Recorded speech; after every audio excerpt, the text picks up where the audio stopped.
मेरे प्रिय मित्रों, आइए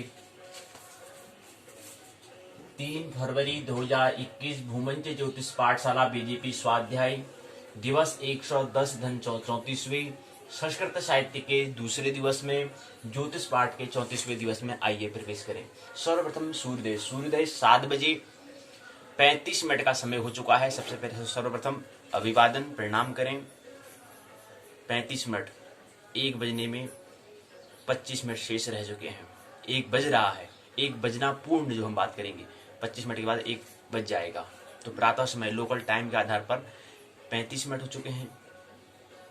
अभिवादन करें, प्रणाम करें। अस्त होगा 1 मिनट के बाद। कल 51 था, आज 52, 17:52 में अस्त होगा, अर्थात दिन बढ़ने लग गए। ये हमें ख्याल रखना है, समझ में आ रहा है। जानते हैं पाठशाला के 2 भाग। भाग 1 को हम कहते हैं पाठ्यचर्या करिकुलम प्रश्न उत्तर चर्चा। दूसरे भाग को पाठ्यक्रम सिलेबस पाठ्य चर्चा। पाठशाला के भाग 2 पर पहले चर्चा, पाठशाला के भाग 1 में दूसरे चरण में, दूसरे सत्र में चर्चा करेंगे। आइए पाठशाला के भाग 2 में प्रवेश करें। उत्तराखंड मुक्त विश्वविद्यालय हल्द्वानी, संक्षिप्त में UOU के स्नातक द्वितीय वर्ष का पहला प्रश्न पत्र। विषय है संस्कृत साहित्य के द्वितीय दिवस में प्रवेश आइए करें। द्वितीय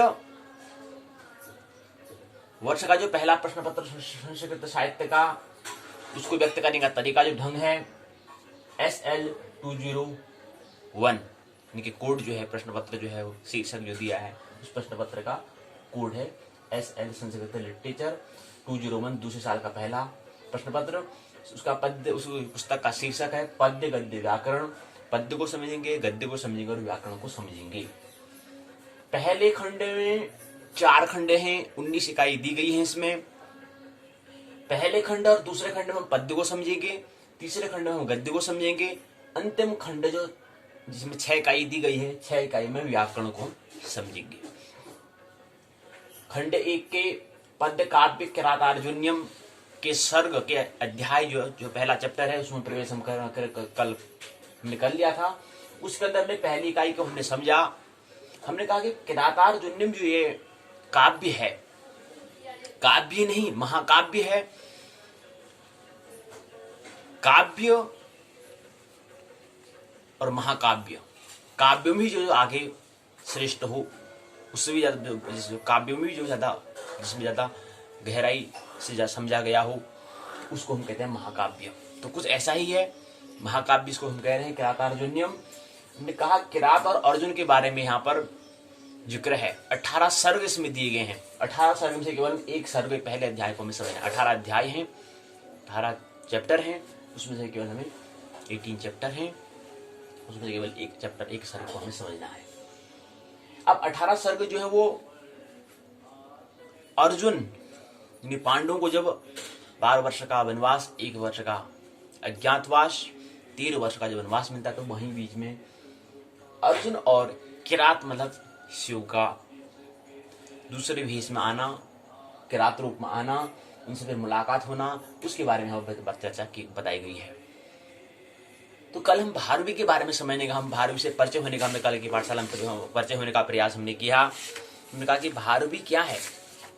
भारवी मैंने कहा कि काव्य में अगर दूसरे नंबर में कोई अगर कवि आता है तो दूसरा कवि है भारवी। पहले हमने कालिदास के बारे में समझा था। इसके रचयिता किरातार्जुनीय के रचयिता हैं भारवी। जीवन वृत्त है, जीवन वृत्त, जीवन वृत्त के बारे में कल हमने समझा। समय के बारे में समझा। इनका समय 634 ईस्वी में यानी कि 7वीं शताब्दी में इनका जन्म हुआ है। ग्रंथ के बारे में हमने कहा किरातार्जुनीयम है, एक रचना है। कल हमने कहा था कि जो हमारी रचना होगी, यानी कि जो हमने कहा कि जो कौशल जो होता है, कौशल की जो रचना होती है वह 3 तलों पर होती है। कला, काव्य और कृति। तो हमारी जो भी रचना होगी, जो भी हमने अनुभव किया होगा, उसको फिर हम व्यक्त करेंगे, लेखन के माध्यम से व्यक्त करेंगे, दूसरों को साझा करने का प्रयास करेंगे, अपने वाणी से हम उसको साझा करेंगे, संवाद भाषा से संवाद करेंगे, शब्दों से लेखनबद्ध करेंगे, उसको हम रचना कहते हैं। इनकी जो अनुभव किया उसको दूसरों को शेयर करना, साझा करना, बांटना।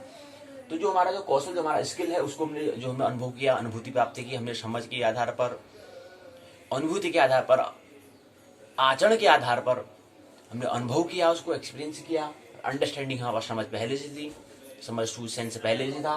उन दोनों का उपयोग करके हमने फीलिंग्स को अनुभूति करी और बिहेवियर, आचरण में उसको लाए, उससे हमारा बना, हमें अनुभव हुआ, एक्सपीरियंस हुआ, उसको आप साझा भी तो करना है। जितना मिला उसको फिर देना भी होता है, तो उसको देने का प्रयास यहाँ पर इसी प्रकार से भारवी ने किया। उसकी रचना को हम कहते हैं काव्य। काव्य कहते हैं। उनकी रचना कैसी है? काव्यवत है तथा हृदयवत, हृदय स्थित है, हृदय स्तर पर है। तो पहले में हम कहते हैं जो नाभि के तल पर होता है उसको कला कहते हैं। इनकी जीवन का और शरीर का केंद्र जहां पर जो गहरे नाभि तक इसने अनुभव प्राप्त किया है, तो उसको हम कहते हैं कलाकार। क्या कलाकार है? कला के बारे में उसको क्या कर लिया उसने, इनकी नाभि तल पर उसने बात को, उसमें इतना डूब चुका है, इतनी गहराई में गया है, इसलिए इसको हम कहते हैं कलाकार। अब ये नहीं कि सभी को हम आप यहाँ तो कलाकार होता है, लेकिन वो कला और इस कला में व्यक्ति के स्तर के आधार पर हम कला कहेंगे। वो भी कला होगा, लेकिन उसकी गहराई कितनी है, उस गहराई के आधार पर उसको हम करेंगे। हमें दूसरा व्यक्ति भी कलाकार होगा, क्योंकि प्रत्येक व्यक्ति के पास नाभि है, हृदय है, मस्तिष्क, प्रत्येक व्यक्ति के पास है। तो ऐसा तो है नहीं किसी के पास नहीं होगा, सभी के पास है। तो सभी के पास कला भी है, काव्य भी है, कृति भी है। लेकिन कौन कितने गहराई में गया, कौन जो हृदय तल पर कलाकार बना नहीं बना, काव्य तल पर कवि बना या कवित्री बना नहीं बना, और कृति विज्ञान का जन्म दिया नहीं दिया, उसके आधार पर, उसकी गहराई के आधार पर हम कहेंगे। तीनों चीज प्रत्येक व्यक्ति के पास है।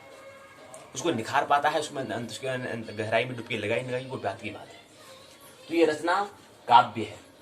और काव्य जो होता है, अब जो हम अनुभव कर रहे हैं, काव्य जो भी हम रचना करेंगे वो दो तरीके से होता है, या तो पद्यवत होगा या गद्यवत होगा। या तो हम कहेंगे कि अपनी बात को, अब जैसे कवि जैसे व्यक्ति हैं, अपनी बात को समझाने का क्या करते हैं, पद्यवत करते हैं, गद्यवत नहीं करते हैं। पद्यवत करते हैं। जब मैं था तब हरि नहीं, अब हरि है मैं नाय। जब मैं था तब हरि नहीं, अब हरि है मैं नाय। बड़ा हुआ तो क्या हुआ, जैसे पेड़ खजूर, पंछी को छाया नहीं, फल लागे अति दूर। अब कबीर जो है, उनकी जो रचना वो कैसी है? पद्यवत है। अब यही बात को हम अगर इसको अनुवाद करेंगे तो वो गद्य बन जाएगा। इसी का अगर हम उसको विस्तार से बताने का प्रयास करेंगे, वो क्या बन जाएगा? गद्य बन जाएगा। तो ये पद्य दिया गया है, जिसमें क्या हो, हमने पद्य में कहा जिसमें क्या हो, लय, ताल, सुर, संगीत जिसमें जो जुड़ा हो, संगीतबद्ध जो हो, उसको हम कहते हैं पद्य। और गद्य में क्या होता है? गद्य में कहानी जैसी होगी, उसको जो हमारी रचना है वो पद्यवत भी हो सकती है, गद्यवत भी हो सकती है। लेकिन यहाँ पर स्पष्ट हो रहा है कि ये क्या है? पद्य था काव्य है, ये पद्यवत है। यानी काव्य है, और काव्य अधिकतर जो होता है वो पद्यवत है। यहाँ पर किराता जो है क्या है? काव्य था, पद्यवत है। ये काव्य है। इतना बात समझ में आ रहा है कि रचना जो है, कौशल जो उनका जो हुनर था, जो स्किल था, वो कौन से तल पर है? मध्यम तल पर, काव्य के तल पर है। ये तो समझ में आ गई बात। और कैसा है व्यक्त करने का तरीका, ढंग, पद्यवत है कि गद्यवत है? वह है पद्यवत। इसलिए इसको हमने कहा पद्य काव्य, हमने इसको कहा। तो ये पद्य काव्य है। तो बहार युग का समय हमने कहा 634 ईस्वी में हुआ। उनकी रचना काव्य है, काव्य रचना है। तो इनकी रचना क्या है? इनका जो कौशल जो अनुभव किया, उनका काव्य रचना है। जैसे हमने कहा कला रचना, और रचना जो होगी कला तल पर होगी, काव्य तल पर होगी, कृति तल पर होगी। इनकी तो इनकी रचना क्या है? काव्य तल पर है, हृदय के तल पर है, मस्तिष्क के तल पर नहीं है। तो बहार युग का ग्रंथ हमने कहा, इसमें 18 अध्याय 18 सर्ग हैं, जिसमें केवल पहले सर्ग को हमें समझना है। किरात और अर्जुन के बारे में यहां पर बात हो रही है।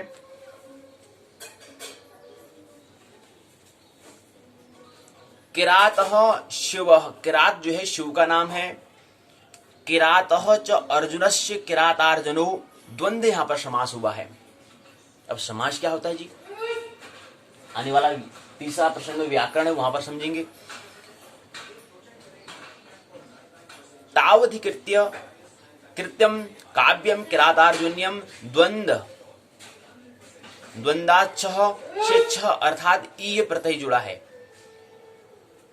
तो इसमें 18 जो सर्ग दिए उसमें केवल एक सर्ग, जिसमें पहला सर्ग में दिया है कि पहले सर्ग में द्वैत वन में वनेचर का आकर युधिष्ठिर को दुर्योधन की प्रजा पालन नीति का वर्णन सुनाना। पहले सर्ग में हम क्या समझेंगे, पहले सर्ग में आज हम इकाई दो इकाई को लेंगे, इकाई दूसरी इकाई तीसरी को लेंगे। इकाई एक में हम पहले ही बात कर चुके हैं, आज इकाई दूसरी और तीसरी में। दूसरी इकाई में हम पहले सूत्र से लेकर के पहले श्लोक से 15 श्लोक तक हम दूसरी इकाई में लेंगे। तीसरी इकाई में 16 से 30 श्लोक को लेने का प्रयास, अर्थात आज की इकाई में 30 श्लोकों को हम लेंगे। किरातार्जुनीयम के अंदर जो काव्य है उसके अंदर जो 30 श्लोक है उन श्लोकों को लेने का प्रयास करेंगे। हालांकि विस्तार से बात तो नहीं कर पाएंगे, संक्षिप्त में कुछ बातें जो महत्वपूर्ण है उस बातों चर्चा कर लेंगे। इकाई दूसरे में पहले चरण प्रस्तावना, दूसरे में उद्देश्य, तीसरे में श्लोक जो है 1 से 15 तक उससे पढ़ते होने का प्रयास। 2, 4, 5, 6 बिंदु इसमें दिए गए हैं। इसका अंदर बोध प्रश्न आता है। तीसरा चरण जो है उसके अंदर क्या है, बोध प्रश्न आता है। बोध प्रश्न दो तरीके से होते हैं, दो खंडों में होते हैं। पहले में 2, 4, 2, 6 प्रश्न होंगे, दूसरे में भी कहेंगे 6 प्रश्न होंगे। चौथे चरण में 5 में सारांश, छठे में पारिभाषिक शब्दावली, 2, 4, 2 से 7 शब्द होंगे, उसकी शब्दावली दी होगी, इनके परिभाषित होगा। 7वें में निबंधात्मक सवाल, 2 सवाल होंगे, उसी के साथ इकाई दूसरी को हम विराम देंगे। जो श्लोक 1 से 15 तक है। उसके बाद इकाई तीसरी में प्रवेश करेंगे, प्रस्तावना, उद्देश्य। तीसरा है वनेचर की उक्ति परिचय। इसके अंतर्गत एक बिंदु होगा, एक बिंदु है, साथ ही साथ इसके एक जो वनेचर की उक्ति की परिचय हम बता रहे हैं, इसके चरण है 2, 4, 2, 6 चरणों में इसको वनेचर की उक्ति परिचय को हम समझने का प्रयास 6 चरणों में करेंगे। साथ साथ एक बात और हमें समझनी, एक बिंदु पर हमें और ख्याल करना है। 7 बिंदु हो गए। बोध प्रश्न है, दो भाग होते हैं। बोध प्रश्न के 2 हिस्से होते हैं। पहले भाग में 2, 4, 2 से 6 प्रश्न होंगे, दूसरे भाग में भी 2, 4, 6 प्रश्न होंगे। 2, 4 से 6 प्रश्न होंगे। बोध प्रश्न के जो प्रश्न पूछे जाते हैं, प्रश्न होंगे वो क्या है, सवाल जो होंगे वो छोटे जो होंगे, यानी कि सत्र कार्य जो काम वहां पर आता है, सत्र कार्य के लिए जो होगा वहां पर प्रश्न क्या है, 12 प्रश्न 2 भागों में यहाँ पर होता है। सारांश है, छठे में पांचवें शब्दावली है, 2, 4, 2, 6, 7, 8 बिंदु पर शब्दावली है, उसको परिभाषा करने का प्रयास।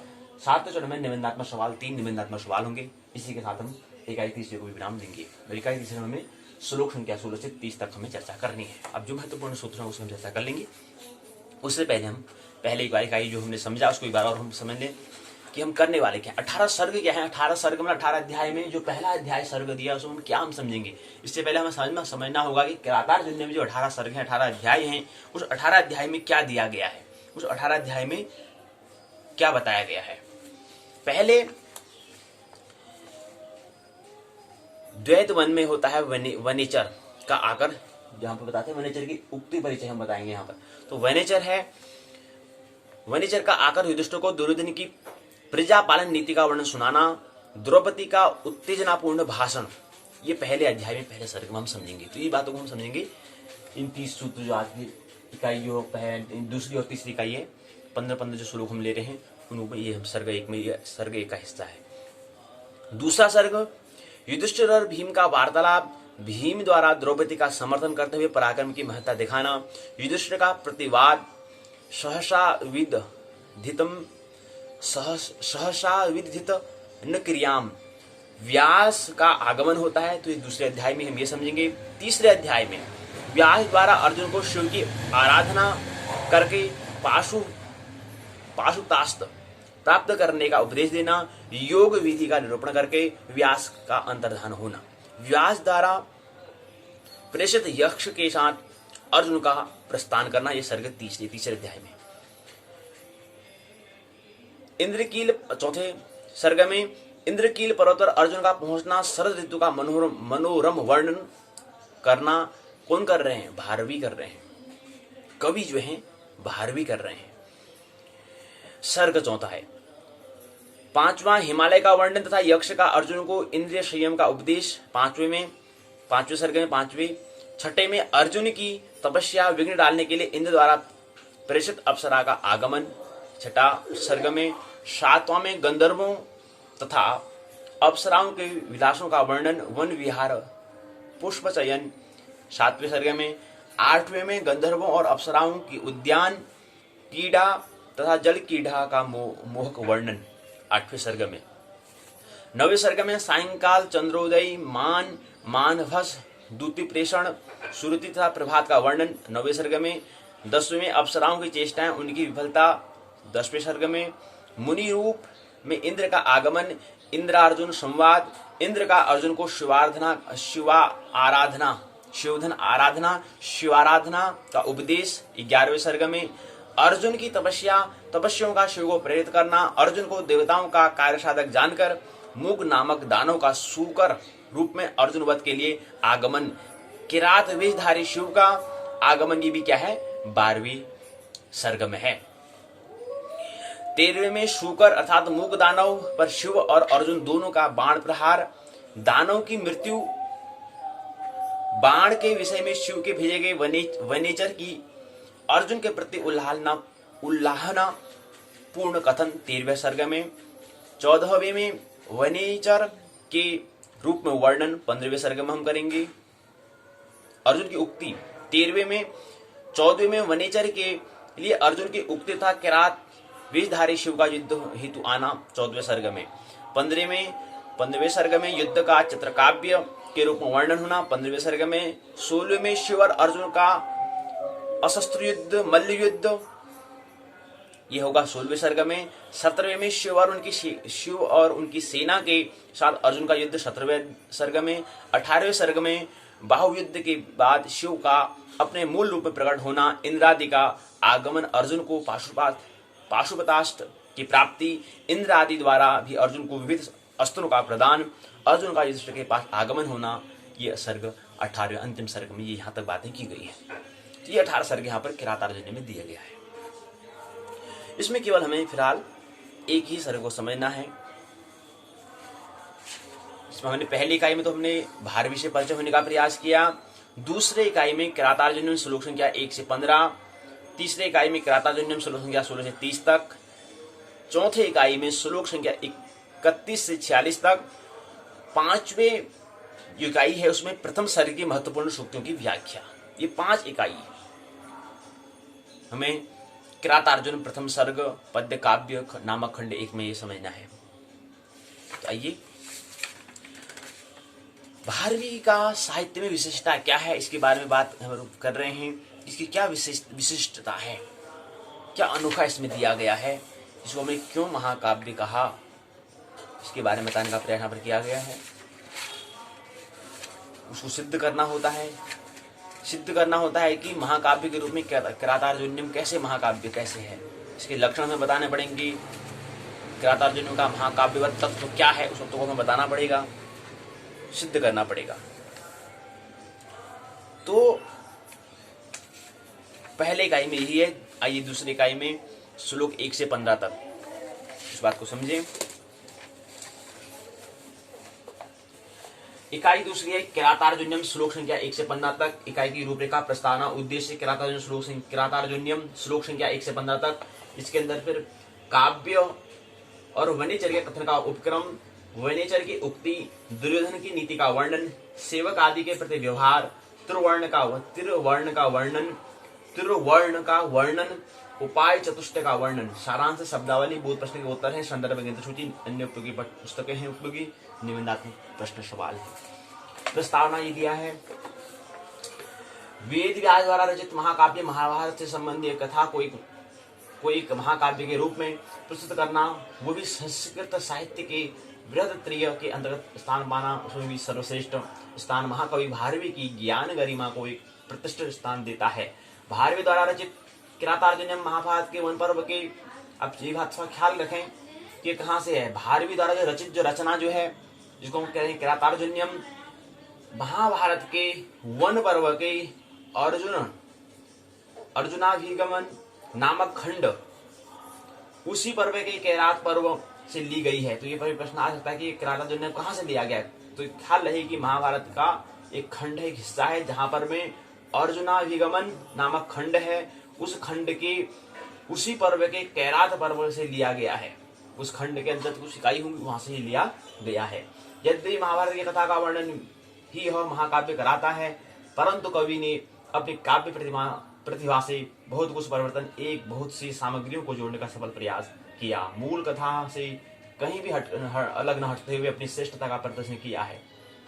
इस इकाई में कवि मतलब भारवी ने वनेचर के द्वारा अपने कार्य संपादन में लगे हुए गुप्तचर के गुण दोषों, कार्य में लगाए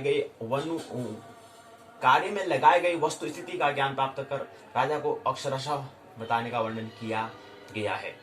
यहाँ पर हम प्रथम सर्ग के अंतर्गत वनेचर के आगमन का एक कुशल राजा द्वारा अपने गुप्तचर की वार्ता को सुनने के लिए प्रेरित करना, तदुपरांत वनेचर द्वारा दुर्योधन के राज्य कौशल संबंधी विभिन्न स्वरूप का निर्धारण किया गया है। भारवी ने एक राज्य में अपने राजस्व को स्थापित करने के लिए दुर्योधन द्वारा किए गए समस्त उपायों को बड़ी ही गंभीरता और सावधानी के साथ वनेचर के द्वारा प्रस्तुत कराया है, जिसके मूल स्वरूप का आप अपने ज्ञान चक्षु के द्वारा अपनी प्रतिभा को और भी उसके ऊपर हम ले जा सकने का हम प्रयास इस माध्यम से करेंगे। ये है प्रस्तावना। उद्देश्य में यहाँ पर 4 उद्देश्य दिए गए हैं। पहले में आता है कि वर्ण्य विषय में अवगत होना। जो किरातार्जुनीयम है उसमें जो रचित, जो भारवी द्वारा जो रचित जो उनकी रचना जो है, रचित जो रचना है उसके वर्णीय विषय में अवगत होने का प्रयास पहले उद्देश्य में। दूसरे में कुशल गुप्तचर के कर्तव्य जो कुशल गुप्तचर का कर्तव्य क्या है उसको समझने का प्रयास, दूसरा उद्देश्य। तीसरा, कुशल शासक के व्यवहार को समझने का प्रयास, तीसरा उद्देश्य ये रहेगा। चौथा उद्देश्य रहेगा वनेचर द्वारा कथित बातों की व्याख्या करना। सहायता से इस इकाई में क्या है, वनेचर द्वारा जो कथित जो बातें हैं उनकी व्याख्या करने का, समझने का प्रयास हम चौथे उद्देश्य में करेंगे। इसी क्रम में किरातार्जुनीयम श्लोक संख्या 1 से 15 तक है। पहला चरण है काव्य एवं वनेचर के कथन का उपक्रम यहाँ पर दिया गया है। भारवी ने अपने ग्रंथ का शुभारंभ वस्तु निर्देशात्मक मंगलाचरण के साथ श्री शब्द से किया है। श्री शब्द कितना महत्वपूर्ण शब्द है। श्री, श्रीमती, श्रीमान, श्रीमद, इन 3 बातें 4 सूत्रों में हमें ख्याल रखना चाहिए। श्री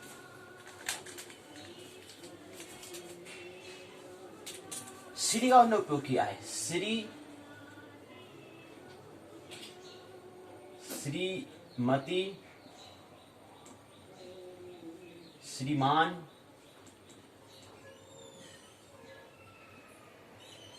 श्रीमद,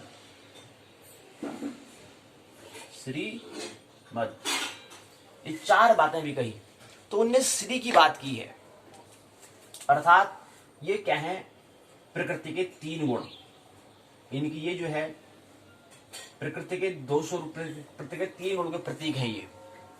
अब श्रीमती जो है यहाँ पर प्रकृति के स्त्रैणता को दिखाता है, स्त्रैणता को दिखाता है, स्त्रैणता को दिखाता है। और ये जो दिखाता है पौरुषता को, पौरुष को, प्रकृति का गुण। और ये मध्य में सम दिखाता है, यानी कि ये जो है हमारा तमस, क्योंकि विज्ञान का प्रतीक ये है, अर्थात तमस गुण का प्रतीक है। ये हमारा सत्व का प्रतीक है और ये हमारा है रज का प्रतीक। ये हमारा रज का प्रतीक, ये प्रतीक है काव्य का, ये प्रतीक है काव्य का, ये प्रतीक है शास्त्र का या कहीं विज्ञान का, और ये प्रतीक है भक्ति का।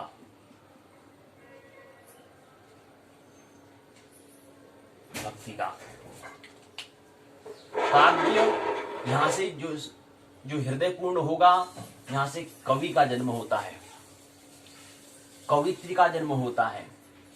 श्रीमान से विज्ञान और शास्त्र का जन्म होता है।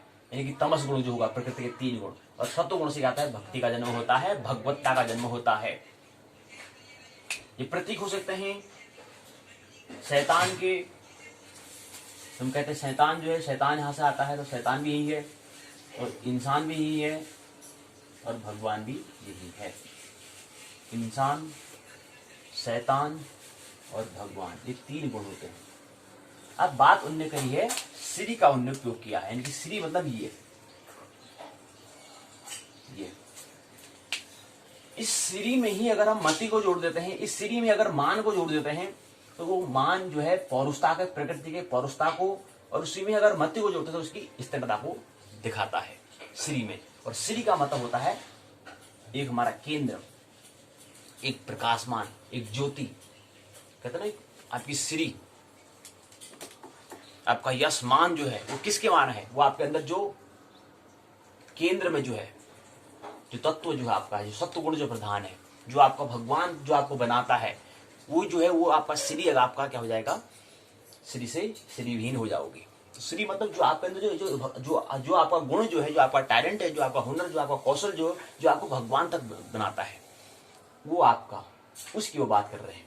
और फिर यही श्री से श्रीमत बना है। श्रीमत क्या है, ब्रह्म जगत। ये 3 जो श्री में मति जोड़ा तो श्रीमती बना, श्री में अगर मान जोड़ा तो श्रीमान बना। श्रीमती जो है प्रकृति के स्थिरता को, श्री जो है उसके मध्य, इनकी भक्ति का जन्म, मध्य जो कोटि है उसको, इनकी जो प्रकृति के 2 स्वरूप है उसको दिखा रहा है, स्थिरता और पौरुषता को। मध्य में क्या है, इसकी कोटि है, 2 स्वरूप को दिखाता है। मान जो है विज्ञान को, शास्त्र को दिखाता है। श्री अगर हम कहें दूसरी भाषा में कहें, श्रीमती काव्य को, श्रीमान शास्त्र विज्ञान को, श्री जो है भक्ति को दिखाता है। वही बात कहेंगे, ये 3 बातें जो हैं, एक जो होता है वो दिखाता है, ये दिखाता है हमारे मस्तिष्क को, हमारे मस्तिष्क को दिखाता है, चिंतन मन को दिखाता है। और ये जो हमारा है, हमारे हृदय को दिखाता है, हृदय को दिखाता है, ये हमारे मस्तिष्क को दिखाता है, मस्तिष्क को हमारा दिखाता है, प्रतीक है इसका, ये हमारा हृदय का, और ये हमारा नाभि का प्रतीक है, यानी कि जीवन का प्रतीक, जीवन केंद्र का प्रतीक हमारा ये है। तो श्री यानी कि जीवन से संबंधित, यानी कि जो हमारा श्री, जो हमारा जो प्रकाशमान, जो हमारा स्वरूप जो है, उसकी बात कर रहे हैं। और ये 3 प्रकृति के गुण होते हैं, ये प्रतीक चिन्ह है, प्रतीक है, प्रकृति के 3 गुण के प्रतीक हैं। और इसके ऊपर श्रीमद होता है, श्रीमद मतलब जो आत्मा जो होती है। तो प्रकृति के 3 गुण, 3 गुण में प्रकृति के 2 स्वरूप, जिसको हम श्रीमती श्रीमान कहते हैं। ये श्रीमती श्रीमान प्रकृति के 2 गुण, 2 स्वरूप हैं। और उसको अगर हम श्री की जो बात करते हैं, वो प्रकृति का जो हमारा जो अंदर जो हमारा आत्मता होना, उसको हम श्री कहते हैं। लेकिन फिर आत्मता का जो हमारा जीवात्मा जो है, उसको फिर अगर हम आत्मा से अगर हम कहें, जीवन से केंद्र से अगर बात करेंगे, तो वहां पर श्रीमद होता है। जिसे हम कहते हैं, जब भागवत में कृष्णा की अगर बात करें, श्रीमद भागवत या श्रीमद भगवत गीता हम कहते हैं, श्रीमद भगवत गीता हम कहते हैं। तो श्रीमद का मतलब होता है ब्रह्म जगत, वो प्रकृति के बाहर जो अलग जो है, जो आत्मा है, इसकी हम बात करते हैं। ये जीवात्मा का प्रतीक है, जीवात्मा का प्रतीक है। ये प्रकृति के 2 स्वरूप। तो श्री जो है जीवात्मा का प्रतीक है, और श्रीमती और श्रीमान क्या है, प्रकृति के 2 स्वरूप है, या तो स्त्रीण होगा या पुरुषता होगा। और श्री जो है जीवात्मा का प्रतीक, और जीवात्मा में अंदर क्या होता है, आत्मा होता है, अर्थात वो श्रीमती का प्रतीक। श्री, श्रीमती, श्रीमान और श्रीमत की यात्रा, श्री से यात्रा करो, फिर श्रीमती को, फिर श्रीमान को, फिर श्रीमद में प्रवेश। और यहां पर कह रहे हैं कि बाहर भी जो कहते हैं अपने ग्रंथ में श्री शब्द से करते हैं। तो श्री, अब जिसका हम कहते हैं श्रीमती, जिसका विवाह हो जाता है तो उसको हम कहते हैं श्रीमती। तो ये क्या हुआ, एक श्रीमती होना, अर्थात अगर आंग्ल भाषा में कहें तो उसको हम कहेंगे मैडम, और श्रीमान को हम मिस्टर कहते हैं। क्योंकि क्या हुआ, एक नई उपलब्धि हुई, परिणय हुआ। कहते हैं ना, कभी हम कब गौर करते हैं, जब शादी में करते हैं तो कहीं पर हम देखते हैं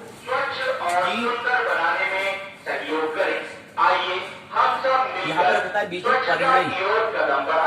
परिणय, परिणय होता है ज्योति, ज्योति धन ज्योतिर, ज्योतिर्मय,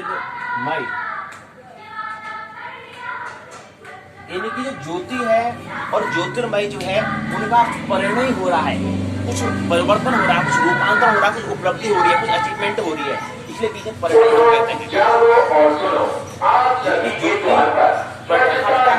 यहाँ पर इसका नाम होगा जिसकी शादी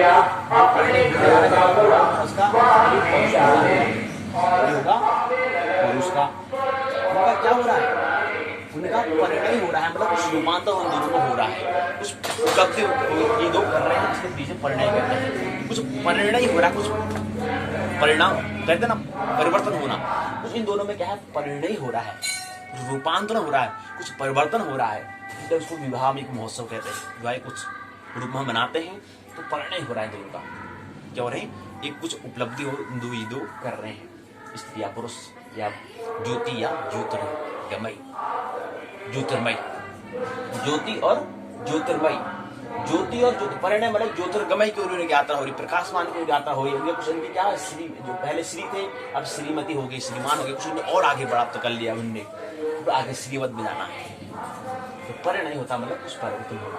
तो ज्योति ज्योतिर्मय का परिणय हुआ, उन दोनों में कुछ आज जो हम ये विवाह का जो हम आयोजन जो कर रहे हैं, जो उत्सव बना रहे हैं, महोत्सव बना रहे हैं, ये क्या है, आनंद महोत्सव जो बना रहे हैं, उत्सव बना रहे हैं, वो क्या है, कुछ परिणय हो रहा है इन दोनों में, कुछ रूपांतर, कुछ इनकी उपलब्धि कर लिए।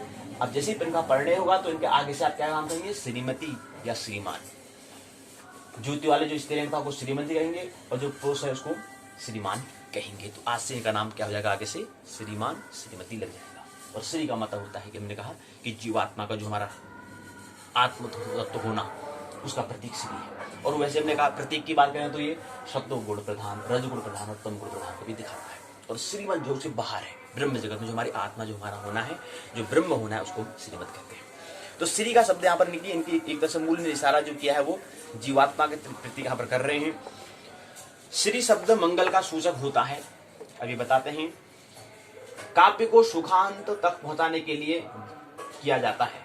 सुखांत मतलब इन्हें क्या करा कि प्रकृति के जो तत्व जो है उनको पहले मंगल करे, इसको शुभारंभ जो करते हैं, मंगलाचरण हम जो करते हैं, इनकी मंगल की जो हम कामना करते हैं, ऐसे मंगलाचरण को जो आचरण जो हमने ढंग में जो लाए हैं, जो हम काम कर रहे हैं, जो कृत्य कर रहे हैं, उसके वो हमारा मंगल हो, वो सही से निपटे, पूर्ण हो, इसलिए मंगलाचरण करते हैं। तो यहीं पर इनको मंगलाचरण के रूप में श्री शब्द का प्रयोग यहाँ पर हमने किया है। श्रेयः कुरुणाम अधिपत्यस्य पालिनीं प्रजासु वृत्यं यमयोक्तं वेदित्वं सवर्णि लिंगी विदितः समायोः युधिष्ठिरं द्वैतवने वनेचरः। तो ये पहला उन्होंने सूत्र कहा, श्रेयः करुणा मधिपस्य पालनीं प्रज्ञासु वृत्तिं यमुतंग वेदित्वं सवर्णि लिंगीः विदितः समाययोः युधिष्ठिरं द्वैतवने वनेचरः। तो ये पहले सूत्र में कहते हैं। अब देखो यहाँ पर जो सूत्र हम कह रहे हैं कि 1 से लेकर के 15 सूत्र को इकाई दूसरे में, 16 से 30 सूत्रों को, श्लोक को हमें इकाई तीसरे में समझना है। अब इकाई सूत्र जो दिया है उसमें क्या करना होगा, पहले जो हमें सूत्र श्लोक दिया है, पहला श्लोक इसमें दिया है, श्री से हमने प्रारंभ किया है। इनके मंगलाचरण में श्री का उन्होंने उपयोग, श्री शब्द का उन्होंने प्रयोग यहाँ पर किया है, श्री का। और एक प्रतीक और होता है, कई बार हम देखते हैं श्री एक आता है यहाँ पर स्वास्ति, एक प्रतीक चिन्ह होता है, स्वास्ति का भी उपयोग हम करते हैं, स्वास्ति, और एक आता है ओम। इन 3 चिन्हों का भी हमने कहीं भी प्रतीक हमने देखा है, प्रतीक देखा है। ये 3 भी क्या है, अब यहाँ पर देखें जो हम श्री ये कह रहे हैं, श्री, स्वास्ति और ओम जो ये क्या है, तीनों प्रकृति के हैं। श्रीमती और श्रीमान से क्या है, ये 2 प्रकृति के स्वरूप की हम बात करते हैं। प्रकृति के 3 गुण के प्रतीक कौन से हैं, श्री, स्वास्ति और ओम, ये 3 प्रकृति के गुण हैं। और जो श्रीमती और श्रीमान जो है प्रकृति के 2 स्वरूप, जो दो रूप जो है, जो रूप की बात हम करते हैं स्त्रीणता पौरुषता, तो ये दो रूप हुए और तीन गुण हुए, स्वास्ति, श्री और ओम। स्वास्ति, ओम और श्री, ये तीन प्रकृति गुण है। तो श्री का हमने प्रयोग यहां पर किया है। श्री का मतलब क्या है? एक प्रकार से ने मंगल की कामना की है। अब थोड़ा व्याप ख्याल समझे, यहाँ पर थोड़ा परिवर्तन हो जाएगा। यहाँ पर अब यहाँ पर शब्दगुण नहीं आएगा, शत्रुगुण यहाँ पर नहीं आएगा, या शत्रुगुण यहाँ पर नहीं आएगा, ये गुण आएगा तुम्हारा तमस गुण आएगा। तो श्री जो प्रतीक है वो क्या है? रजस गुण है। तमोगुण भी नहीं आएगा, रजस गुण है, क्योंकि श्री की बात है ना, अर्थात मंगल की कामना की है। मंगल होगा तो पीछे अमंगल भी होगा, तो इसलिए श्री कह रहा था रजस की गुण की प्रार्थना की है, इनकी अच्छाई की बात की है, अच्छा हो काम की बात की है, तो रजस गुण हो गया। अब यहाँ पर जो दूसरा अमंगल जो होता है उसको हम तमस कहते हैं, तो ये रजस हो गया। और तमस क्या हो गया? स्वास्थ्य हो गया, क्योंकि स्वास्थ्य का मतलब होता है स्व अस्ति, अपना स्व ही जो हूं मैं, अस्ति मैंने हूं, स्व मैंने मैं हूं। तो स्वास्थ्य यानी कि क्या है? तमस गुण है। जैसे विज्ञान कहता है ना, जो कुछ है विज्ञान ही है, जो अर्थात विज्ञान मतलब जो मस्तिष्क से, जो शास्त्र अर्थात जो मस्तिष्क से जो देगा हम ही कुछ है, और कुछ होता ही नहीं, धर्म धर्म कुछ नहीं होता है, अध्यात्म कुछ नहीं होता है। तो तमस अर्थात स्वास्थ्य का प्रतीक जो है वो क्या है? तमस गुण का, प्रकृति के तमस गुण को दिखाता है। और श्री जो है वो रजस गुण को दिखाता है। और इसी में हमने कहा कि जो ओम जो है वो क्या दिखाता है? प्रकृति के शब्द गुणों को दिखाता है। प्रतीक है, चिन्ह है, प्रतीक है, उसको लोग हो, उसका प्रतीक हो, संकेत दे रहा है, शकुन है, संकेत, शकुन मैंने कहा ना संकेत, संकेत है इसका। तो ये तीन प्रकृति के संकेत यहाँ पर जो हिंट, जो इशारे जो है, तीन इशारे कौन कौन से हैं? श्री जो है प्रकृति के रजस गुण को, स्वास्थ्य जो है प्रकृति के तमस गुण को, ओम जो है प्रकृति के सत्व गुण को दिखाता है, व्यक्त करता है, शो करता है। और श्रीमती और श्रीमान जो हमने कहा वो क्या है?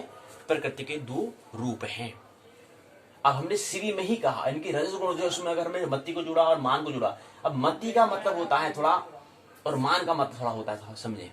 इनकी क्या है? मान का मतलब पौरुषता का, मतलब पुरुष, पौरुष, और मति का मतलब थोड़ा हमारा स्त्रीणता, उस चीज का प्रतीक है। दो स्वरूप मुख्य हमारे होते हैं, तो वही प्रकार दो स्वरूप हो गए, श्रीमती श्रीमान। श्री में हुआ है, यानी कि श्री मतलब होता है, हमने कहा रजस गुण था, एक हमने कहा था कि क्या है? एक हमारा प्रकाशमान श्री होना, एक हमारा अंदर जो ज्योतिर्मय जो हमारा है, श्री जो ज्योति जो हमारी है, उस ज्योति का, जो हमारे जीवात्मा जो है, जीव की जो आत्मा जो है, उसको हमने कहा तो श्री, यानी कि जो हमारा अंदर, जो हमारे अच्छाई जो हमारे अंदर है, जो हमें इंसान बनाती है, इस तरह की हमने गुण बात की, तो वो है, उसको प्रतीक है रजस गुण का। जो हमारे इंसान होना वो क्या है? रजस गुण है। और हमारे अंदर जो भगवान होना वो ओम को प्रतीक है, वो सत्व गुण को दिखाता है। और हमारे अंदर जो तमस गुण है उसको स्वास्थ्य दिखाता है, स्वस्ति में अपने आप जो मैं हूँ, मैं हूँ। तो एक तमस गुण होता है प्रकृति के तीन गुण। और ऐसा नहीं, तीन गुण अलग अलग हैं, तीन गुण की उपयोगिता है। अब कौन हमारा तीन गुण हमारे प्रतिदिन, हमारे एक दिन प्रतिदिन हमारे पास होते हैं। अब हम कौन से समय में हमारा गुण प्रबल रहता है? सुबह के समय हम सत्व गुण प्रधान हो जाते हैं, पूजा अर्चना का समय होता है। रात को जाते जाते हम तमस गुणी हो जाते हैं, इतने अपने आप को थके हुए होते हैं, थके मादे होते हैं कि बस सत्वगुण भूलो, रजोगुण भूलो, सब दब जाते हैं, कम हो जाते हैं, कि उसमें उनकी उसमें उपस्थिति अनुपस्थिति हो जाते हैं, तो बाकी तमस गुण प्रधान हो जाता है। इन तीनों के गुणों में, तीनों प्रकृति में क्या है? समतुल में होना चाहिए। हमें दोनों गुण में, रजस और तमस के मध्य में सत्वगुण को भी हमें संतुलन हमें करना है। हमने कहा जो प्रकृति के दोनों गुण को जो साधने का प्रयास साधना में कर रहा है वो साधु, जो प्रकृति के तीन गुण को साधने का प्रयास कर रहा है वो संत। जो तीनों गुण को जिन्हें साध दिया वो हो गया श्रीमत, अर्थात प्रकृति त्रिगुणातीत हो गया, त्रिगुणों से बाहर हो गया, श्रीमत हो गया। तो ये तीन प्रतीक हमने देखा। आइए आप बात समझे। तो ये बात हमें समझ में आएगी, इनने क्या कर रखा है यहाँ पर, भारवी ने यहाँ पर श्री शब्द का प्रयोग इनने किया है। तो अब हमें कह रहे हैं कि सूत्र जो आएंगे, अब 1 से लेकर के 15, 16 से लेकर 30 तक सूत्र जो आएंगे, ये सूत्र पहला दिया है, इसमें श्री शब्द का उन्होंने प्रयोग यहाँ पर किया है। और उन्होंने कहा कि मंगलाचरण किया है। इनके मंगल मतलब मंगल भवन अमंगल हारी। तो मंगल मतलब होता है प्रकृति का रजस गुण, इनकी अच्छाई की बात, अमंगल प्रकृति का तमस गुण की बात, अर्थात क्या है? मंगलाचरण मतलब रजस गुण की बात यहाँ पर की गई है। तो श्री शब्द क्या है? मंगल का प्रतीक है, और श्री शब्द यहाँ पर मंगल का प्रतीक है, अर्थात रजस गुण का प्रतीक यहाँ पर है। सत्वगुण का नहीं तमस गुण का। सत्वगुण का प्रतीक कौन है? ओम है। तमस गुण का प्रतीक क्या है? स्वास्थ्य है। तो हमने कभी दिया था कि हमारा जो भूमंच ज्योतिष पाठशाला जो एक लोगो जो हमने बनाया था उसमें तीनों प्रतीक हमने दिए हैं, वो तीनों प्रतीक इसलिए दिए हैं अर्थात प्रकृति के तीनों गुणों को हमने ख्याल रखते हुए बनाया है। उसमें हमने स्वास्थ्य दिया है तो प्रकृति का तमस गुण दिखाया है। जो हमारा लोगो है वुमेन बीजेपी स्वाध्याय यूट्यूब जो है यूट्यूब चैनल जो है उसमें एक लोगो जो बनाया है उसमें प्रकृति के 3 गुणों का हमने जिक्र यहाँ पर किया है। तमस को स्वास्थ्य से दिखाया है, रजस को हमने श्री से दिखाया है और प्रकृति के सतगुण को हमने ओम से दिखाया है। तो तीनों प्रतीक यहाँ पर हमारे एक लोगों में इसमें दिया हुआ है, प्रतीक चिन्ह में हमें दिया है। तो सूत्र में आप आएंगे तो इसमें पहले क्या करना होगा, इसमें ध्यान हमें देना होगा कि पहले में सूत्र होगा फिर उसका अन्वय होता है। अन्वय मतलब किससे बना, ये सूत्र पहले जो हम कह रहे हैं, भी हम सूत्र को हम उच्चारण कर रहे हैं कि क्या है। इस सूत्र में इसमें बताया कि श्रीय कुरुणामधिपस्य पालिनीं प्रज्ञाशु वृत्यं यमुत्तुंग वेदुत्वं सवर्णिलिंगीं विदितः समाययोः युधिष्ठिरतं द्वैतवने वनेचरः। ये जो सूत्र दिया है इसका अन्वय मतलब किस मूल शब्द से मिलकर बना है। तो इसका जो सूत्र मतलब श्लोक जो कह रहे हैं वो पद्यबद्ध यहाँ पर संगीत बदलाई तालबद्ध जो कर दिया है, इसका अन्वय होता है। इसको अन्वय जो था इसको फिर बाद में आगे पीछे तरीके से करा, उसको फिर एक व्यवस्था किया है।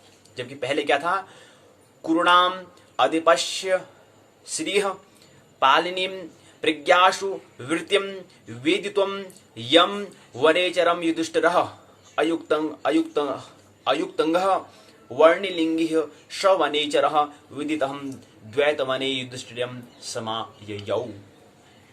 तो हिंदी अनुवाद क्या करें, कुरु देश के राजा अर्थात दुर्योधन के राज्य लक्ष्मी का पालन करने वाले प्रजा विषयक व्यवहार को जानने के लिए युधिष्ठिर ने जिसे नियुक्त किया था ब्रह्मचारी वेशधारी, वह वनेचर समस्त वृत्तांत जानकर द्वैत वन में युधिष्ठिर के पास आया। अब ये तो हो गया सूत्र में पहले बताया वो सूत्र था, फिर अन्वय था, एक सूत्र था उसका फिर अन्वय हमने कहा कि यहां से फिर सूत्र को हमने पद्यबद्ध हमने फिर उसको हमने किया, संगीतबद्ध हमने किया है उसको उच्चारण करने में।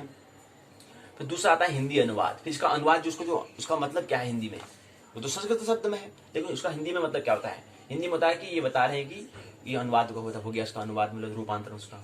फिर व्याख्या, दुर्योधन ने द्यूत में पराजित होकर युधिष्ठिर द्वैत वन में वनवास का समय व्यतीत कर रहे थे। उन्होंने एक किरात मान होता है वनेचर। अब देखो यहाँ पर बहुत महत्वपूर्ण बात यहाँ पर दी गई है कि वनेचर की हम बात कर रहे हैं तो वनेचर मतलब किरात की ही बात हो रही है। तो इसलिए यहाँ पर इसको व्यक्त कर लेगा तो असमंजस न हो जाए। तो वनेचर जो है वो क्या है, किरात की ही बात हो रही है। किसकी बात हो रही है, किरात की ही बात हो रही है क्योंकि किरात अर्जुन ने यहाँ पर किरात और अर्जुन का ही प्रसंग यहाँ पर दिया है। कवि भारवी ने मित्र भारवी ने व्याख्या यहाँ पर दी है। वनेचर को यह पता लगाने को कार्य सौंपा है कि प्रजा के साथ दुर्योधन कैसा व्यवहार कर रहा है, उसके प्रति राजा की क्या धारणा है। किरात ब्रह्मचारी के वेश में गुप्त रूप से संपूर्ण वृत्तांत जानकर वापस आता है, युधिष्ठिर निवेदन करने के लिए उसके पास जाता है। ये बात हमें ध्यान से सुननी है, थोड़ा काव्यवत में हृदयवत में होना है। इसको मैं केवल पढ़ ही नहीं लेना है, समझना है अब क्या बात होती है। क्योंकि हमारे अंदर भी दुर्योधन बैठा है, हमारे अंदर भी क्या है अर्जुन है, हमारे अंदर भी कृष्ण है, तीनों हमारे पास है। कि महाभारत की बात करें तो महाभारत में 3 मुख्य महाभारत सूत्र में ख्याल रखने, कृष्ण, अर्जुन और दुर्योधन। ये 3 प्रतीक प्रकृति के 3 गुण है। दुर्योधन भी हमारे अंदर है, तमस गुण हो जाएंगे तो हम दुर्योधन बन जाएंगे, रजस गुण प्रधान जाएंगे तो अर्जुन बन जाएंगे, सत्व गुण प्रधान जाएंगे तो कृष्ण बन जाएंगे। 3 यहाँ पर महाभारत के हम प्रसंग को ले रहे हैं तो 3 बातें हमें ख्याल रखनी है।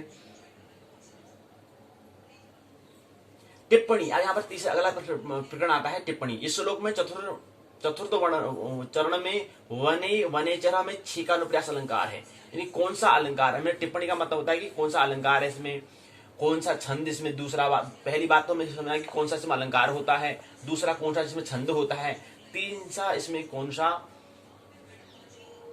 समास है और चीज भी इसमें होती है। तो फिलहाल अभी 2 ही बातें बताई हैं।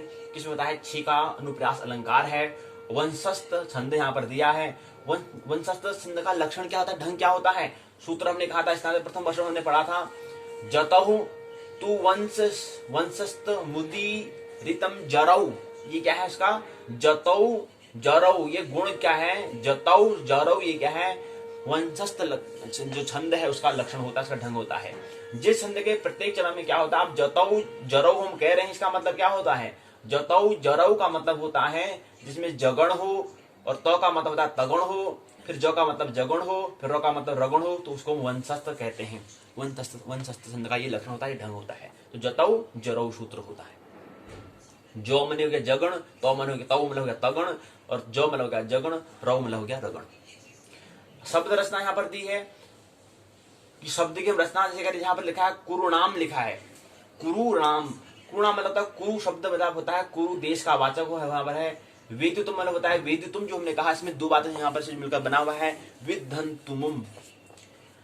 विद्धंतुमुम का और अयुक्तंगम युज धातु लकार प्रथम वचन एक वचन वाणिलिंगी, वर्णी का अर्थ होता है अर्थात ब्रह्मचारी होता है। लिंग का अर्थ मतलब होता है चिन्ह, लिंगी का अर्थ होता है चिन्ह वाला। वर्णिलिंगम षष्टि तत्पुरुष यहाँ पर हो रही है। विदितः विद धातु कर्ता अर्थ में तक तिक इक्त प्रत्यय था। इसका अर्थ है कि विदित्वान जानकर। वनेचर मतलब होता है वने चरति इति वनेचरः, वने धन चर धन ट, एक तत्पुरुष यहाँ पर समास हुआ है। युधिष्ठिर युधिष्ठिरः युधिष्ठिरः, तम तत्पुरुष समास यहाँ पर है। फिर ये शब्द रचना का टिप्पणी यहाँ पर महाकाव्य के लक्षण के अनुसार प्रथम सर्ग की कथा एक ही छंद अर्थात वंशस्थ में यहाँ पर निबद्ध की गई है। जो प्रथम सर्ग की कथा है एक ही छंद में वंशस्थ में यहाँ पर निबद्ध है। सर्ग के अंत में 45वें 46वें श्लोक में छंद बदल दिया गया है। 44 श्लोक तक वंशस्थ संधि हमें समझना चाहिए, क्योंकि हमने कहा था कि यहाँ पर हम कितनी श्लोक पर हम बात करेंगे। सूत्र जो है श्लोक जो है पहले इकाई में 1 से 15 तक, दूसरे में 16 से 30 तक, चौथे इकाई में श्लोक 31 से लेकर के 46 श्लोक तक हमें समझना है। तो ये कह रहे हैं कि जो श्लोक 44 श्लोक तक हमें वंशस्थ ही हमें समझना है, लेकिन 45 और 46 श्लोक में हमारा छंद बदल जाता है। तो अभी प्रश्न आ सकता है कि 44 सूत्र का क्या है, वंशस्थ कौन सा छंद है, कौन सा छंदबद्ध किया गया है। तो हमें ख्याल रखना है कि वंशस्थ छंद हमें 44 श्लोक तक क्या है वंशस्थ छंद है, उसका 45 और 46, क्योंकि हमें केवल 46 सूत्र हमें समझना है। 46 सूत्र में 44 सूत्र तक वंशस्थ छंदबद्ध किया गया है, 45 और 46 में छंद को बदल दिया गया है, ये हमें ख्याल रखना है और 44 सूत्र हमें समझना है। फिर आता है वनेचर, अर्थात जो हमारा वनेचर को हम कह रहे हैं किरात बोल रहे हैं, किरात की उक्ति क्या है इसके बारे में बताया है। फिर दूसरा सूत्र यहाँ पर आता है, फिर वही क्रम आएगा, अन्वय हिंदी अनुवाद होगा, फिर उसी क्रम में व्याख्या, फिर शब्द रचना, फिर तीसरा सूत्र आएगा, उसका तीसरा सूत्र अन्वय है, हिंदी अनुवाद है, व्याख्या यहाँ पर दी गई है।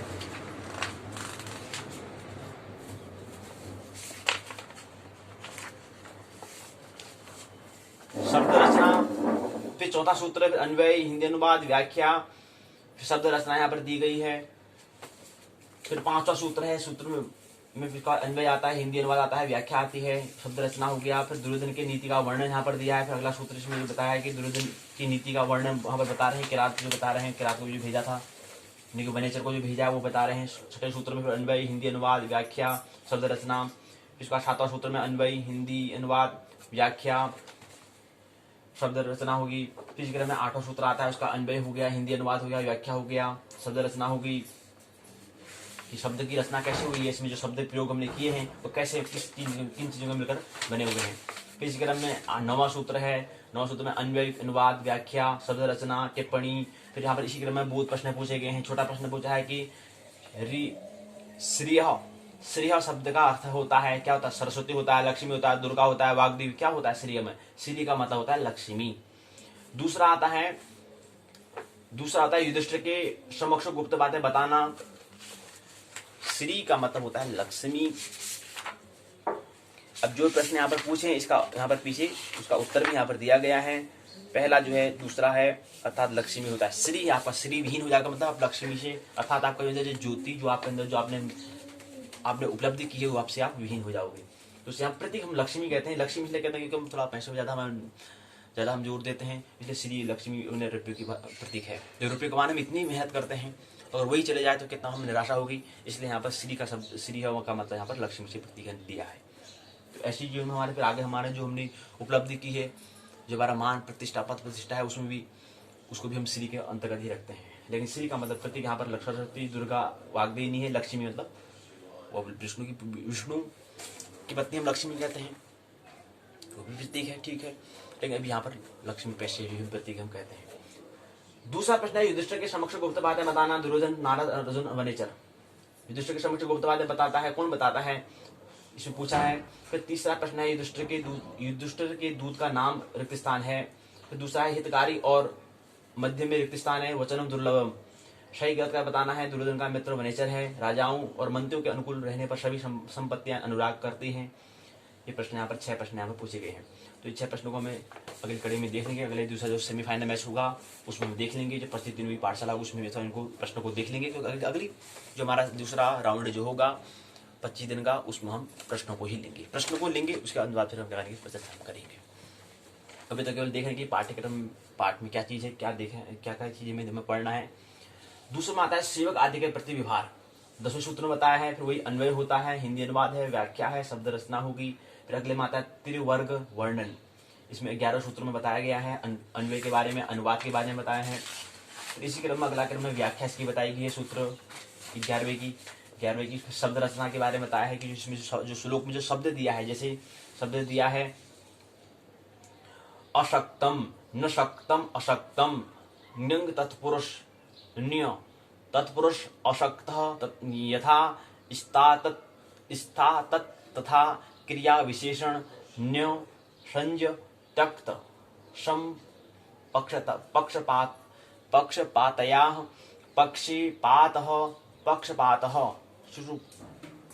सुप्सुपाः समः पक्षपातः यस्यां सा समक्ष पक्षपातः तया बहुविरीह गुणानुरागात् गुणेषु गुणानुरागः तस्मात् सप्तमी तत्पुरुष त्रिगणः त्रयाणां गणः त्रिगणः षष्ठी तत्पुरुष आराध्य यतः आधात श्रुत षष्ठी विभक्ति एक वचन।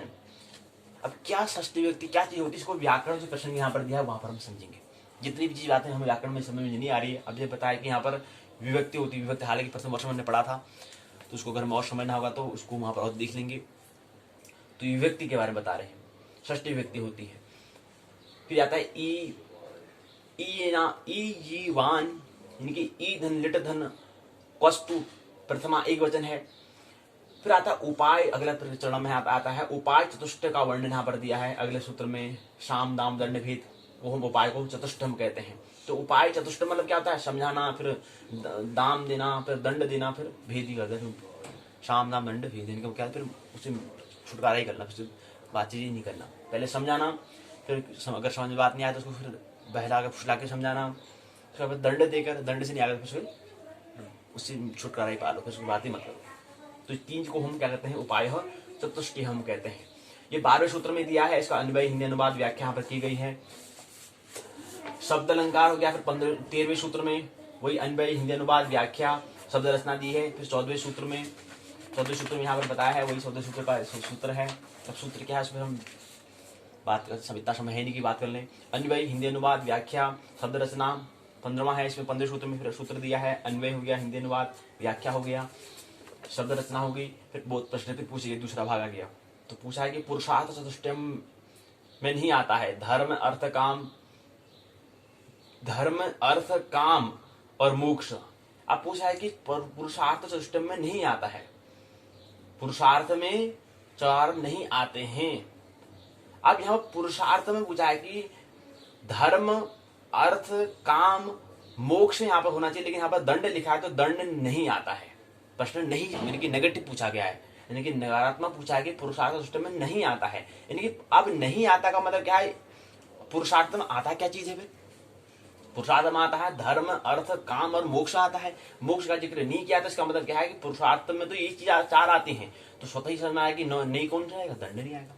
तो प्रश्न कभी सकारात्मक कभी नकारात्मक हो सकता है। इसी प्रश्न अगर सकारात्मक अगर पूछे, अगर पॉजिटिव पूछे, तो पुरुषार्थ सिस्टम में चतुष्ट नहीं आता है। अब हम 4 पूछेंगे, 4 में नहीं आता, प्रश्न नेगेटिव नकारात्मक आएगा। या तो फिर इसको ऐसा पूछना था कि इसमें चारों में किसी एक का लिखना था, बाकी औरों को हटा देना था। इस पुरुषार्थ में प्रथम पुरुषार्थ कौन सा आता है, पूछ तरीका। लेकिन जो नकारात्मक पूछने का तरीका था वो असल में ये था कि पुरुषार्थ में 4 पुरुषार्थ होते हैं, इनकी 4 विकल्प होते हैं। 4 विकल्प में से हमें एक विकल्प 4 में से एक विकल्प में चुनना है। अब एक विकल्प चुनने के लिए हमें दंड को चुनना होगा। तो 4 में एक जो हमारा मोक्ष है, वो मोक्ष यहाँ पर जिक्र नहीं किया है, उसको हम बात करनी पड़ेगी। तो नकारात्मक वाले हमें ये करना पड़ेगा। अब इसमें क्रम भी तो क्रम है। अब क्रम करने अगर उसको पुरुषार्थ में पहला आता है धर्म, पहला जो नंबर में आता है धर्म आता है, फिर आता है अर्थ, फिर आता है काम, फिर आता है मोक्ष। अब इसमें पूछ लें कि पुरुषार्थ सिस्टम में आता है, अब इसको पूछने का तरीका हम पूछेंगे कि धर्म अर्थ काम मोक्ष, फिर अगले थोड़ा सा परिवर्तन कर लेंगे, धर्म अर्थ काम दंड, इस तरह से हम प्रश्न को बदल देंगे। तो ऐसे में सकारात्मक और ऐसे नकारात्मक प्रश्न बन सकते हैं। दूसरा आता है, तो दूसरा भाग है, दूसरे में विकल्प चयन करना है। दूसरा है सेवक आदि के प्रति व्यवहार का वर्णन किस श्लोक में किया गया है। अब श्लोक बताना है कि सेवक आदि के प्रति व्यवहार का वर्णन, सेवक क्या क्या व्यवहार होना चाहिए। फिर अगला प्रश्न है दुर्योधन अपने सेवकों को रिक्त स्थान की पूर्ति कीजिए। प्रश्न एक अंक का जो प्रश्न पूछा गया है, प्रश्न पूछने का तरीका भी भिन्न भिन्न होता है। ठीक है, हमारे जो सत्र कार्य में पूछा जाएगा तो वहां पूछता है, ऐसे ही पूछ दे, रिक्त स्थान वाला पूछ दे। दुर्योधन अपने सेवकों को रिक्त स्थान देता है, क्या देता है, अनारतम रिक्त स्थान है, लंबिता। अब क्या है यहाँ पर, क्या शब्द है ये। तो पहला तरीका ये था विकल्प, क्योंकि एक प्रश्न पूछा 4 विकल्प दे दिए, 4 में से एक चुनना। हालांकि यही है, इस बार सत्र कार्य में बताया गया है कि इसी तरह ही प्रश्न आएंगे। लेकिन प्रश्न पूछ रहे थे कि 6, 7, 7 जो कह रहे हैं कि जो विकल्प कह रहे हैं वो 7 प्रश्न, जो 6 प्रश्न, जो पहले 6 प्रश्न आएंगे वो इस तरह विकल्प के आएंगे। ताकि जो दूसरे 7 वाले और वो 7 वाले कह रहे हैं वो उसको कठिन उन्होंने कहा है। कठिन का मतलब या तो रिक्त स्थान वाला होगा या सही गलत लगाने वाला, चुनाव करने वाला। तो 3 तरह से प्रश्न होते हैं एक अंक के। तो 3 प्रश्न भाग पूछा है। पहले 6 जो क्वेश्चन आएंगे वो सरल आएंगे, फिर दूसरा 7 क्वेश्चन आएंगे थोड़ा और कठिन, थोड़ा बनाएंगे, उसे जटिल बनाएंगे, फिर अगले 7 क्वेश्चन को और भी जटिल बनाएंगे। ऐसे 20 अंक ऐसे नहीं मिल जाएंगे। तो उसके लिए क्या करना पड़ेगा, जो पहला 3 भाग उनने सत्र कार्य में 3 हिस्से में बांटे हैं। 20 प्रश्न आएंगे कहते थे, तो उसमें 3 भागों में बांटा है। आसान, थोड़ा आसान से थोड़ा जटिल बनाना, जटिल अधिक से अधिक जटिल उसको बनाना, ताकि सभी लोग क्या है 20 अंक सभी अच्छे अंक थोड़ा मेहनत करें। ऐसे तुक्का नहीं, अकड़ बकड़ वाला ऐसा नहीं करें। तो रिक्त स्थान की उसका चौथा है दुर्योधन अपने सेवकों को देता है, अनारतम हो गया। उसका अगला था दुर्योधन की अगला जो सही गलत चिन्ह हमें निशान बताना है। 5वां है दुर्योधन की समान नीति दान के बिना पूरी नहीं होती है। साम नीति जो है दुर्योधन की साम नीति दान के बिना पूर्ण नहीं होती है। दुर्योधन इंद्रियों को वश में करके कार्य संपादन करता है, सही है गलत है चिन्ह बनाओ। यही पर सारांश यहाँ पर दिया गया है, सारांश बात को समझे आई में। फिर उसके बाद दूसरे जो अगला श्लोक जो हमारा तीसरी इकाई है उसको समझते हैं। किरातार्जुनम के प्रथम सर्ग का यह भाग भारवी द्वारा एक सेवक के अपने स्वामी के प्रति उन सभी कर्तव्य का बोध कराता है जिनके लिए एक सेवक के अंदर समाहित होने चाहिए। सेवक का कार्य केवल सेवा ही नहीं अपितु वे सभी कार्य जिसमें वो अपने स्वामी की रक्षा कर सके। वह एक सच्चा हितैषी भी है। राजा का कर्तव्य है कि वो अपने हितैषी के सभी वचनों को ध्यान से बिना किसी मध्यवार्ता के सुनते रहे और सेवक का कर्तव्य है कि वह सत्य बात ही राजा के समक्ष प्रस्तुत करे रखे।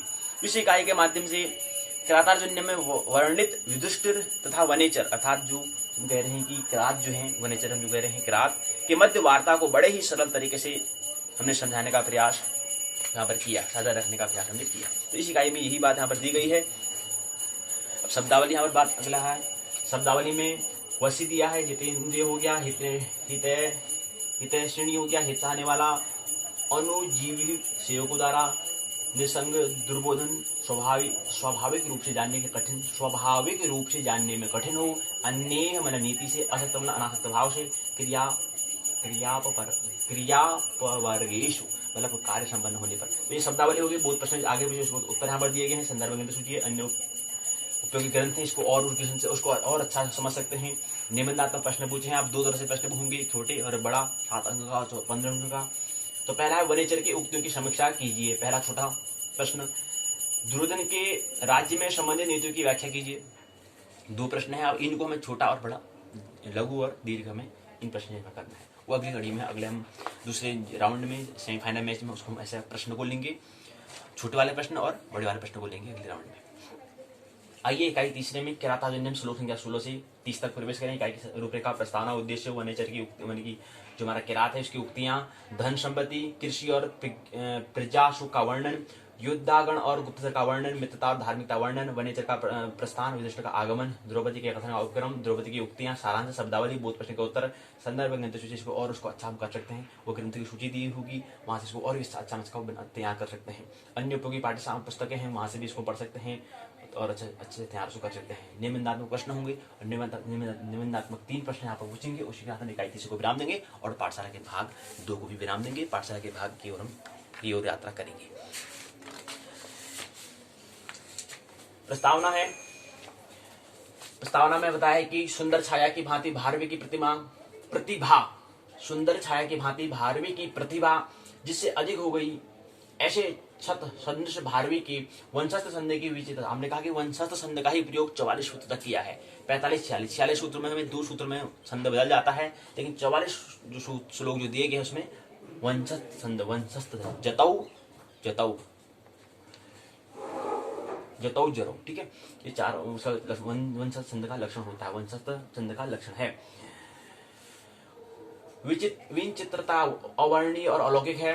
अर्थ गौरव के साथ पदों की विशब्दार्थता, अपुनरुक्तार्थता, पदों का परस्पर साक्षात्व, प्रभृति गुण भारवी उत्तम वाणी में मानते हैं। भारवी के वर्ण की शक्ति के विषय में कोई संदेह नहीं है। उसका वर्ण शक्ति वियुक्त वर्णाभरा शुक श्रुति है, प्रसन्न गंभीर पद है तथा सबके चित्त को प्रसन्न करने वाली उनकी शैली के उत्कृष्ट रूप में एक प्रसन्न औदार्य रहता है जो कि निश्चित ही मनोहर है। भारवी का संस्कृत भाषा पर पूर्ण अधिकार है। संस्कृत भाषा पर उनके अधिकार की पराकाष्ठा हम चित्रबंध में पाते हैं।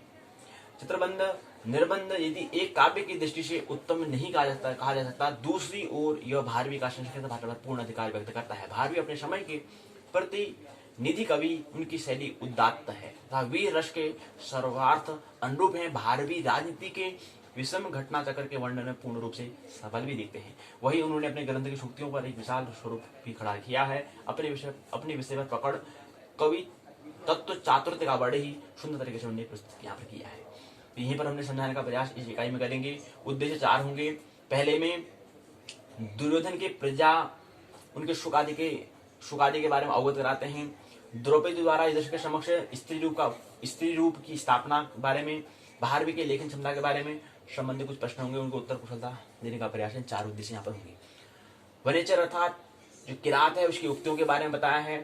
किरात यहाँ पर सूत्र में, अगले सूत्र में बताते हैं कि पहले जो 16 सूत्र है उसमें अभी सूत्र है, इसका फिर अन्वय है, हिंदी व्याख्या, हिंदी अनुवाद है, व्याख्या हो गया, शब्द रचना हो गई, टिप्पणी हो गया, धन संपत्ति, कृषि और प्रजा शोक का वर्णन यहाँ पर किया गया है।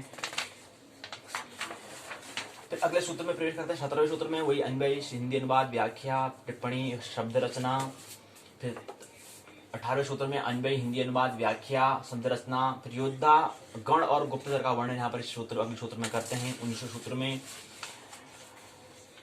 वही सूत्र है, अन्वय हो गया, हिंदी अनुवाद हो गया।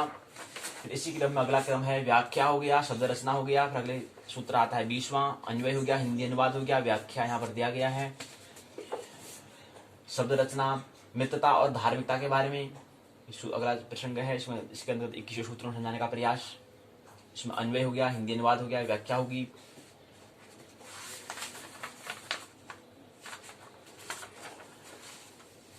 शब्द रचना फिर अगला आता है 22वें में सूत्र दिया है, अन्वय, हिंदी अनुवाद, व्याख्या, शब्द रचना। बोध प्रश्न यहाँ पूछे गए। दुर्योधन के राज्य में बिना जुताई ही मानव फसल तैयार हो रही है। कुरुक्षेत्र में, पारद राज्यों में, दोनों में या किसी एक में, ये पहला प्रश्न पूछा है। दूसरा प्रश्न है कि दुर्योधन के राज्य में धनुधारी क्या देखकर उसका कल्याण चाहते हैं? धन से, प्राण से, खेती से, व्यवसाय से, रिक्त स्थान की पूर्ति करो। पृथ्वी मंडल से समुद्र पर्यंत तक राज्य रिक्त स्थान का है। मही भृताहम रिक्त स्थान क्रिया। फिर सही गलत का चिन्ह हमें बताना है, समग्र चुनाव हमें करना है। सही गलत टिक उसका चिन्ह निशान हमें बताना है कि सही हो तो सही, गलत हो तो क्रॉस में करना है। धन संपत्ति कृषि तथा प्रजा शोक का वर्णन श्लोक 17 में किया गया है। यह बात सही है या गलत है बताओ। सही है तो सही का मैं ऐसे बताओ, ये प्रति चिन्ह दो।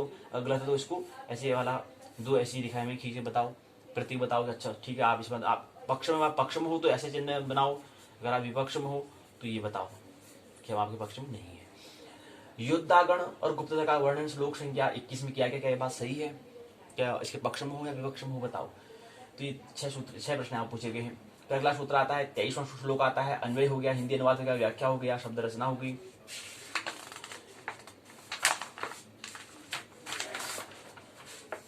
24वां सूत्र अन्वय हिंदी अनुवाद व्याख्या शब्द रचना। 25वां सूत्र अन्वय हिंदी अनुवाद व्याख्या शब्द रचना होगी। फिर वनेचर का प्रस्थान और दृष्टि का आगमन होता है। 26वें सूत्र में बताने का प्रयास, अन्वय हिंदी अनुवाद हो गया, व्याख्या इसमें होगी। फिर इसी क्रम में इसी सूत्र का शब्द रचना के बारे में। फिर द्रौपदी का कथन का प्रक्रम यहाँ पर दिया गया है। द्रौपदी कुछ प्रसंगावना बताती है, कहती है कि शत्रुओं की समृद्धि और उन्नति का समाचार सुनकर द्रौपदी अपने भाववेग को रोक नहीं पाती है। राजा के क्रोध और उत्साह को बढ़ाने के लिए अपने क्रोध का सारा सहारा लेकर कहने के लिए उद्धृत होती है। इस सूत्र में 27 सूत्र में द्रौपदी कुछ कहना चाहती है। द्रौपदी अन्वय हो गया, हिंदी अनुवाद व्याख्या शब्द रचना। क्या कहती द्रौपदी? द्रौपदी ने शत्रुओं के उत्कर्ष को सुनकर उससे उठने वाली मानसिक विकारों को रोकने में असमर्थ होकर राजा युधिष्ठिर के क्रोध और उद्योग को उद्दीप्त करने के लिए कहना आरंभ किया कि वहां से जो वनेचर जो है, जो किरात जो है, वहां से संवाद लेकर आया होगा, तो वहां पर दूर कुछ ऐसा कर रहा होगा। तो उसी में क्या है, द्रौपदी को भी कुछ वहां पर बात विपरीत लगी, तो उन्होंने अपनी बातें युधिष्ठिर के सामने, राजा के सामने रखा। युधिष्ठिर के मुख से संपूर्ण वृत्तांत जानने के बाद द्रौपदी कौरवों के उत्कर्ष की बात है कि जो किरात जो लाया था उन्हें युधिष्ठिर को बताया था, युधिष्ठिर ने फिर द्रौपदी को बताया। द्रौपदी उसकी प्रत्युत्तर में कुछ बताती है। पूरा वृत्तांत तो सुनता है तो द्रौपदी कौरवों के उत्कर्ष की बात सुनकर तिल मिला उठती है। मनोविकारों को वह नियंत्रण नहीं कर पाती है। युधिष्ठिर के प्रति ऐसी मार्मिक वचन कहती है जो युधिष्ठिर के क्रोध को प्रदीप्त कर दे। वे राज्य प्राप्ति के उद्योग करने लगे। तो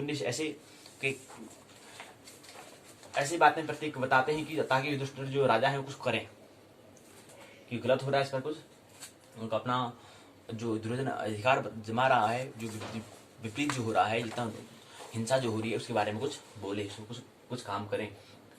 इस श्लोक में तो की अस्थिकृत आवृत होने से वृत्त्यांत प्रयास अलंकार है। मनोविकारों को न रोक पाना उत्तेजक वचन का कारण है। यहाँ पर काव्य अलंकार यहाँ पर दिया गया है, शब्द रचना के बारे में बताया गया है। इसी क्रम में अगला आता है द्रौपदी की उक्तियां होती हैं। 28वें सूत्र में द्रौपदी कुछ बताती है। अन्वय हो गया, हिंदी अनुवाद व्याख्या शब्द रचना।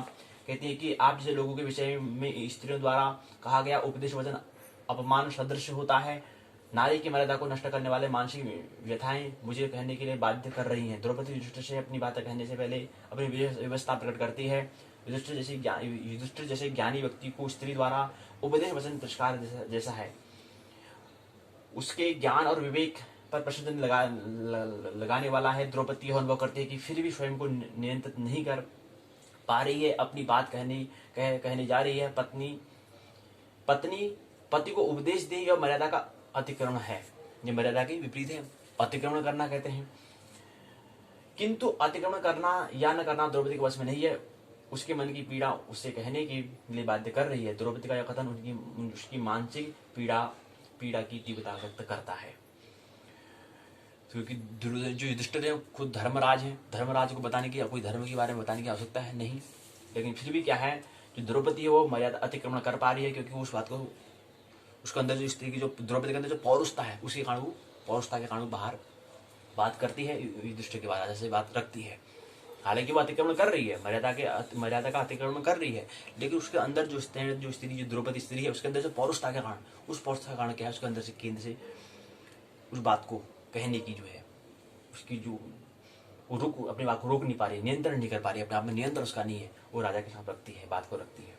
ये प्रसंग यहाँ पर 28 सूत्र में दिया है। 29 सूत्र में यही प्रसंग चलता है इनकी, द्रौपदी और युधिष्ठिर का। क्योंकि यहाँ पर जो प्रसंग जो है इसमें द्रौपदी की उक्तियां, द्रौपदी क्या है, जो उनने बात सुना कि दुर्योधन वहाँ पर ऐसा कर रहा है, वहाँ पर ऐसा राज में ऐसा शासन चल रहा है, ऐसा हो रहा है, इसके बारे में जब युधिष्ठिर के मुँह से सुनती है तो वो अपने आप को रोक नहीं पाती है और बोलती है। तो 28 अगले सूत्र में हिंदी अनुवाद है, व्याख्या होगी, शब्द संरचना होगी। 30वें सूत्र में भी क्या है, युधिष्ठिर को ही द्रौपदी कुछ बातें बताती है। तो अनुवाद होगी, अन्वय हो गया, हिंदी अनुवाद होगा, व्याख्या होगी, शब्द रचना होगी। क्या क्या कहती हैं? कहती हैं कि इंद्र के समान तेजस्वी और अपने पूर्वज राजाओं द्वारा चिरकाल और पूर्ण रूप से धारण की गई पृथ्वी हमारे द्वारा अपने हाथ से उसी तरह दूर कर दी गई है जैसे मत वाले हाथी द्वारा अपने सूंड से दूर फेंकी गई माला। द्रौपदी युधिष्ठ के अहंकार को, स्वाभिमान को उद्दीप्त करने के लिए, मतलब उसके उत्साहित करने के लिए, जगाने के लिए अपने कुल के गौरवपूर्ण इतिहास का स्मरण करा रही है। वो कहती है कि जिस राज्य को पूर्वजों ने अपने पराक्रम से बहुत दिनों तक अपने अधीन रखा था, उस राज्य को आपने सहज ही त्याग दिया। जिस प्रकार हाथी माला के गुणों को न पहचान कर उसे दूर फेंक देता है, उसी तरह आपने राज्य का महत्व ही बिना पहचाने उसे अपने हाथ से निकल जाने दिया। द्रौपदी यहाँ तक भी बताना चाहती है कि आपके पास सामर्थ्य है, यदि आप चाहते तो राज्य की रक्षा कर सकते थे, आपने रक्षा नहीं की, इसलिए मैं समझती हूँ कि आपने स्वयं ही राज्य को छोड़ दिया है। तो एक द्रौपदी स्त्री होने के बाद उसके अंदर जो पौरुषता है उतनी बातें बोल पाते हैं कि आप ये गलत हो रहा है, आपको बोलना चाहिए, आप तो कर सकते हैं, आपको तो यही चीज है, आपका इतिहास का स्मरण करा रही हैं ताकि कुछ करें। शब्द रचना फिर बताया है, तीसरा सूत्र में अन्वय दिया है। फिर अनुवाद तीसरे सूत्र में कहा कि विवेकहीन वे लोग पराजित होते हैं जो कपटपूर्ण व्यवहार करने वाले लोगों के प्रति कपटपूर्ण व्यवहार नहीं करते, क्योंकि धूर्त लोग इसका विश्वास पात्र बनकर उसे वैसे ही नष्ट कर देते हैं जैसे कवच आदि से आच्छादित शरीर वाले व्यक्ति के अंदर प्रवेश करके तीक्ष्ण बाण से नष्ट कर देते हैं। द्रौपदी युधिष्ठिर के षटे साक्ष्यम समाचरित की नीति का अनुसरण करने के लिए कह रही है। उनका कहना है कि जिन्हें कर्तव्य अकर्तव्य ज्ञान नहीं है, जो समय और परिस्थिति के अनुरूप आचरण नहीं करते हैं, उनका विनाश अवश्य भावी होता है। मायावी व्यक्ति के साथ मायावी वैसा ही आचरण करना चाहिए, मायावी जैसा ही आचरण करना चाहिए, वहां सज्जनता अहितकारी होती है। जिस प्रकार तीक्ष्ण बाण कवच धारण करने वाले व्यक्ति के भीतर सफलता से प्रवेश कर जाते हैं वैसे ही और उसे मार डालते हैं, उसी प्रकार धूर्त लोग सज्जन व्यक्ति की अंतरंगता प्राप्त करने के लिए उसे नष्ट कर देते हैं। वहां माया को अंग के आवरण में प्रस्तुत करने का प्रयास यहाँ पर मित्र भारवी ने किया है।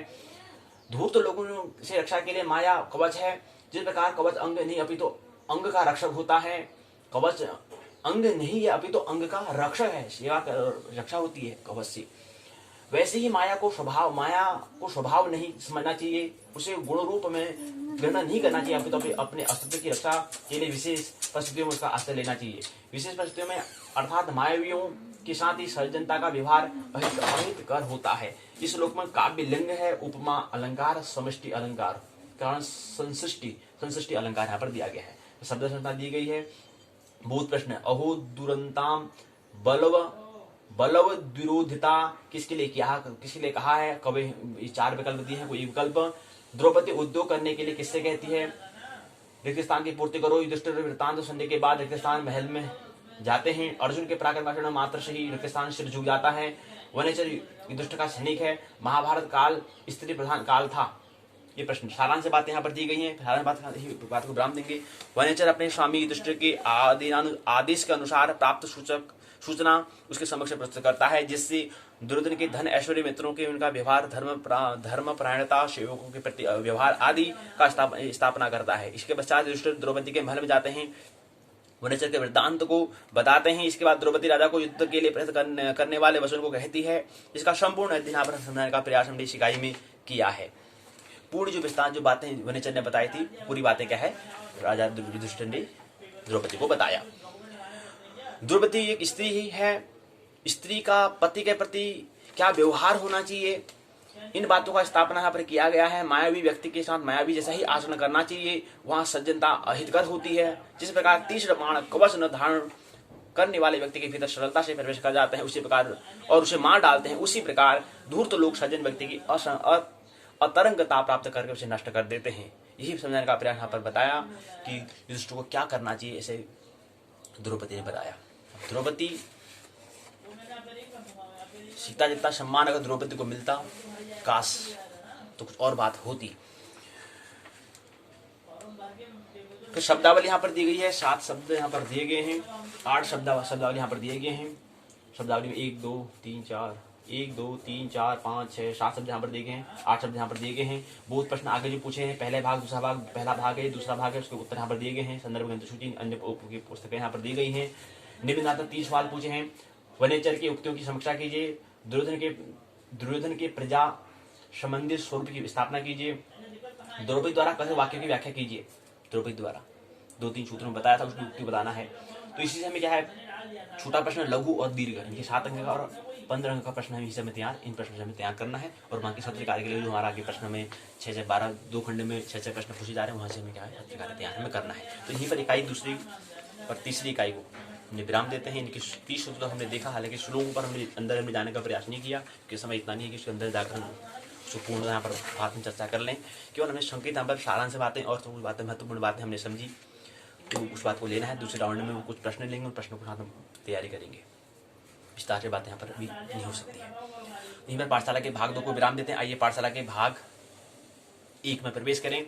वहाँ पर हम स्नातक प्रथम वर्ष के प्रथम प्रश्न पत्र को समझ रहे हैं और विषय ज्योतिष है। इसमें हमने देखा ब्रह्मांडियम काल प्रश्न पत्र का नाम है, पहले प्रश्न पत्र का नाम। उसके अंदर हम काल को समझने का, ब्रह्मांडियम काल में पहले खगोल को हम समझ चुके हैं, दूसरे खंड को समझने का हम प्रयास कर रहे हैं। दूसरे खंड में पहले इकाई को भी हमने समझ लिया है, काल को समझ रहे हैं। दूसरा खंड नाम काल नामक खंड है।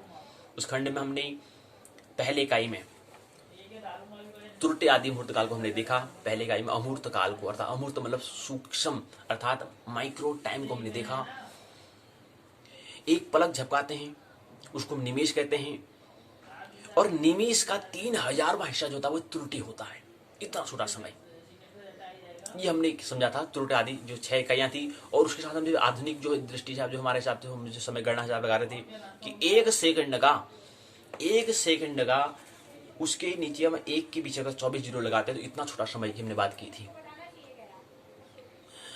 तो उस 10 इकाई हमने आधुनिक दृष्टि में जो 10 इकाइयां थी वो हमने पहले इकाई में जो त्रुटि आदि मुहूर्त काल जो था उसमें हमने समझा, आधुनिक दृष्टि में जो बताया उसको हमने पाश्चात्य दृष्टि और पाश्चात्य दोनों दृष्टि से हमने उसको समझा।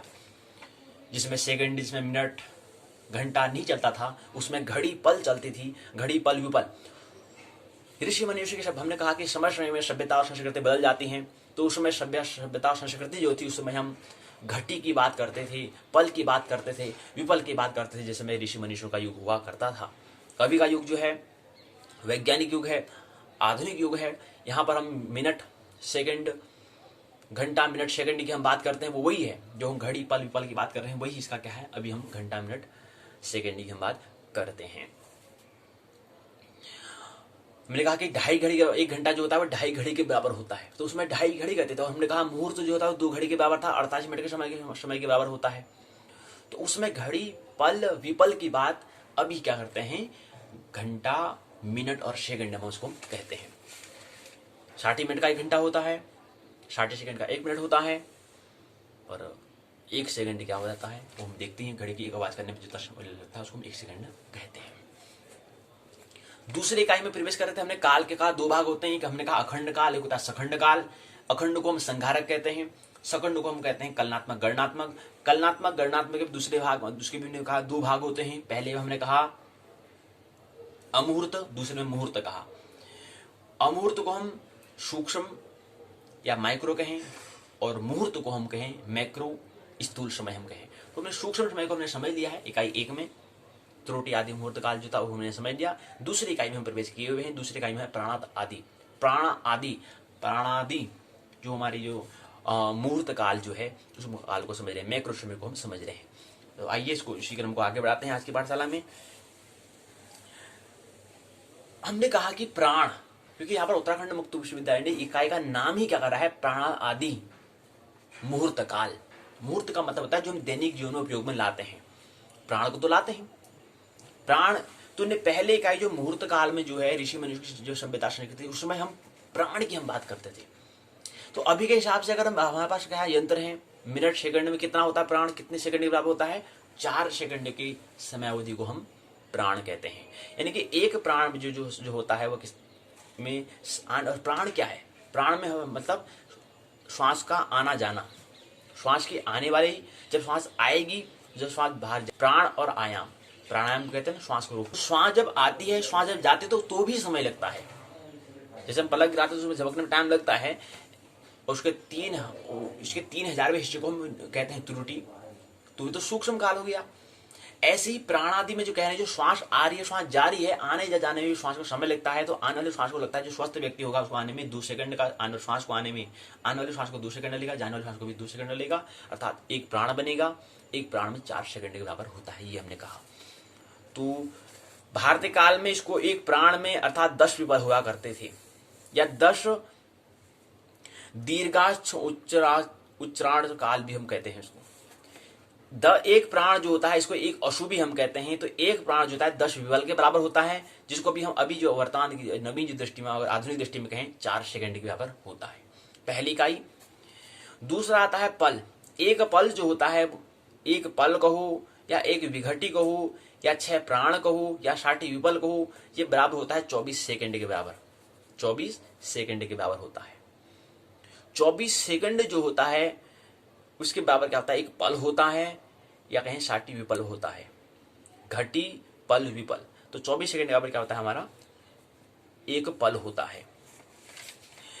इसी क्रम में 2.5 पल बराबर होता है 1 मिनट, क्योंकि हम कह रहे हैं एक पल में अगर 24 सेकंड होता है, फिर एक पल और आएगा तो फिर 24 सेकंड होगा, 24 के योग से 48 सेकंड हो गए। फिर अगर हम 12 सेकंड को और जोड़ते हैं तब जाके 48 में अगर 12 सेकंड को जोड़ते हैं तो 1 मिनट हो जाता है। इसलिए हम कहते हैं, क्योंकि 24 का आधा क्या होता है 12 होता है, तो 24 को हमने 2 बार जोड़ा तो 48 हुआ, और 24 को हमने एक पल 24 सेकंड का था, उसको हमने आधा किया तो 12 सेकंड हुआ।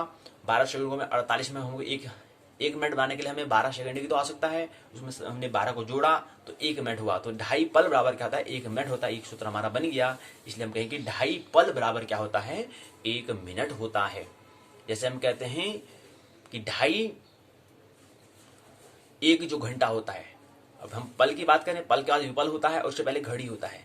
तो घड़ी जो होता है वो क्या होता है, हमारे 1 घंटे का समय जो है, क्योंकि 24 हमने मुहूर्त कहा, 2.5 घड़ी बराबर क्या होता है, 1 मुहूर्त होता है। यानी 2 घड़ी के बराबर 1 मुहूर्त होता है, यानी कि 48 मिनट का समय। तो 1 घंटे में क्या होता है, 2.5 घड़ी होती है। तो 2.5 घड़ी जो है, घड़ी जो हम कह रहे हैं वो क्या है, 1 घंटा 2.5 घड़ी के बराबर होता है। जैसे हम 2.5 पल कह रहे हैं, 2.5 पल बराबर 1 मिनट होता है। तो घंटे का मिनट आता है, मिनट का सेकंड आता है। सेकंड के हमने कहा सेकंड का भी हम विपल बनाएंगे, क्योंकि 10 विपल बराबर 4 सेकंड होता है। 10 विपल बराबर 4 सेकंड होता है। ऐसे 10 को अगर हम छोटा करेंगे तो ऐसे हम पल के विपल की भी हम बात कर सकते हैं। घटी पल विपल, इस क्रम हमें याद रखना है। जैसे हम याद करते, हमें अभी आधुनिक दृष्टि में कहते हैं ना, मिनट घंटा मिनट सेकंड कहते हैं, ऐसे ही हमें ख्याल रखना है। घड़ी, फिर उसको पल, फिर विपल, ये 3 हमें सूत्र हमें याद रखने। कम से कम 3 इकाई तो हमें याद रखनी चाहिए समय में। जो हमारा मुहूर्त काल है उसमें 3 इकाई तो कम से कम हमें याद रखना है, क्योंकि यहाँ पर आगे समय जो गणना करेंगे तो वहाँ पर कम से कम 3 को तो याद रखना ही है। और भी सूक्ष्म गणना होगी तो और भी हमें ख्याल रखना है। अगला आता है विपल। एक विपल बराबर था हमारा 2/5 सेकंड। अब विपल की हमने बात की, हमने कहा 3 बातें होती हैं। एक होता है विपल, एक होता है पल, एक होता है घड़ी, एक होता है घड़ी। तो ये घड़ी जो है, ये तीसरा हुआ घड़ी। इसके बाद फिर अगले क्रम आगे समय बढ़ते हैं। तो जैसे हम 3 बता रहे हैं, मिनट घंटा मिनट सेकंड जो बता रहे हैं वो ठीक है। उसी क्रम में 3 चीज यहाँ पर भी होती हैं। तो एक विपल बराबर 2/5 सेकंड होता है। उसका आता है नाड़ी। नाड़ी को ही घटी कहते हैं, ख्याल रहे। थोड़ा शब्द की बात है, अलग अलग शब्द से बता रहे हैं। नाड़ी कहो, अब जिसे कहते हैं ना नाड़ी, अब वो नाड़ी से संबंधित हमें ख्याल रखना है। जो नाड़ी अद्य मध्य अंत आदि जो बताते हैं उस नाड़ी से बता रहे हैं। क्या वही नाड़ी की बात हो रही है, क्या हो रही है, देख लेंगे इसको। मैं देखना कि वही बात हो रही है, अलग बात है। लेकिन यहाँ पर नाड़ी अर्थात घटी की बात हो रही है या घड़ी की बात हो रही है। तो एक घड़ी जो है वह 24 मिनट के बराबर होता है। मैंने कहा ना कि 2 घड़ी के बराबर क्या होता है, एक मुहूर्त होता है। यानी कि 48 मिनट के समय अवधि का क्या होता है, मुहूर्त होता है। तो 2 घड़ी के बराबर अर्थात 2.5 घड़ी बराबर क्या होता है, 1 घंटा हो जाएगा। तो 2.5 नाड़ी कहो या घड़ी कहो, घटी कहो, तो उससे क्या होता है, 1 घंटा बनता है। अब 1 घंटा हमारा बन चुका है। 1 घंटे के बाद आता है 1 मास होता है। 1 घंटा हो गया। अब ऐसी 1 घंटे में अगर 24 घंटे अगर जोड़ते हैं तो 1 अहोरात्र बन जाएगा।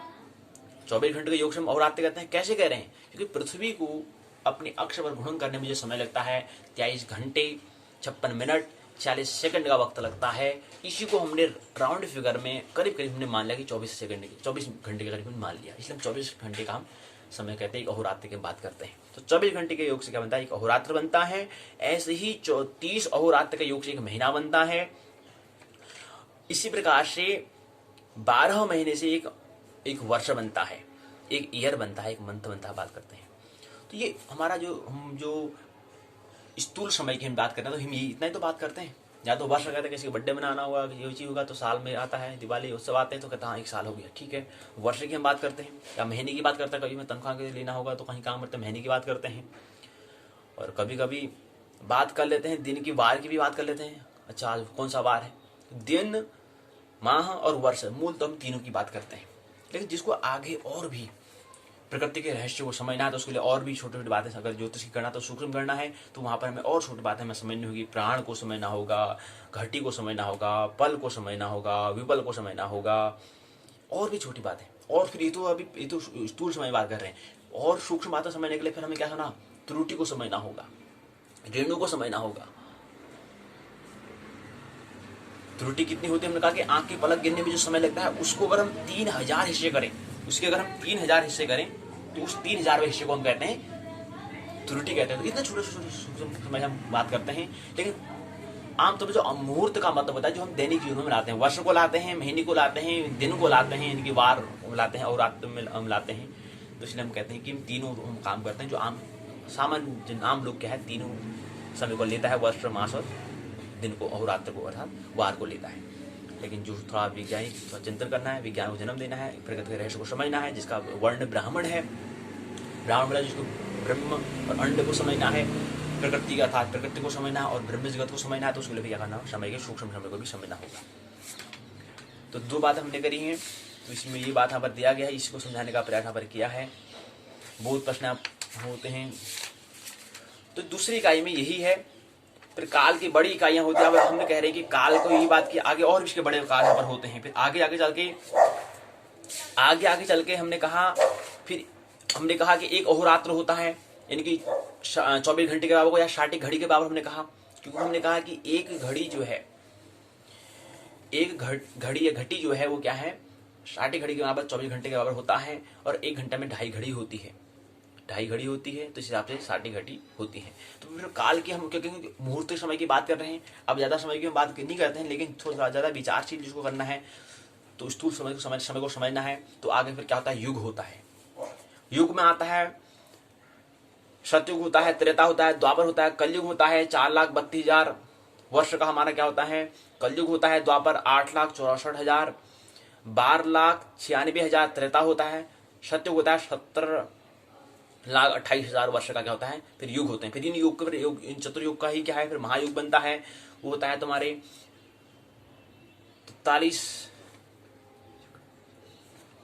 4,32,00,000 वर्ष के बराबर होता है महायुग। फिर मनु होता है, फिर आगे कल्प होता है, फिर कल्प के बाद फिर संध्या, कल्प के आगे फिर कल्प। हमने कहा कि ब्रह्मा का 1 कल्प और ब्रह्मा के 2 कल्प। 1 कल्प के बाद ब्रह्मा का 1 दिन होता है, इतना ही बड़ा रात होता है। तो 2 कल्प के बाद ब्रह्मा का 1 अहोरात्र होता है। फिर ऐसी ब्रह्मा की आयु होती है 100 वर्ष की। ब्रह्मा की आधी आयु को हम परार्ध बोलते हैं। ऐसी दूसरी 50 वर्षों को फिर एक परार्ध होता है। तो ब्रह्मा की 1 वर्ष जो होता है उसको 2 परार्ध में हमने बांटा है। तो ब्रह्मा की आयु कितनी है, पहला परार्ध बीत चुका है, दूसरा परार्ध के इनके 51वें वर्ष में प्रवेश किए हुए हैं। 51वां वर्ष चल रहा है ब्रह्मा का, तो क्या है, द्वितीय परार्ध में चल रहे हैं, ऐसा हम कहते हैं। तो आगे और भी समय होता है, इतना ही नहीं, ये समय से काल से आगे भी जाना है, शाश्वत सनातन में भी जाना है।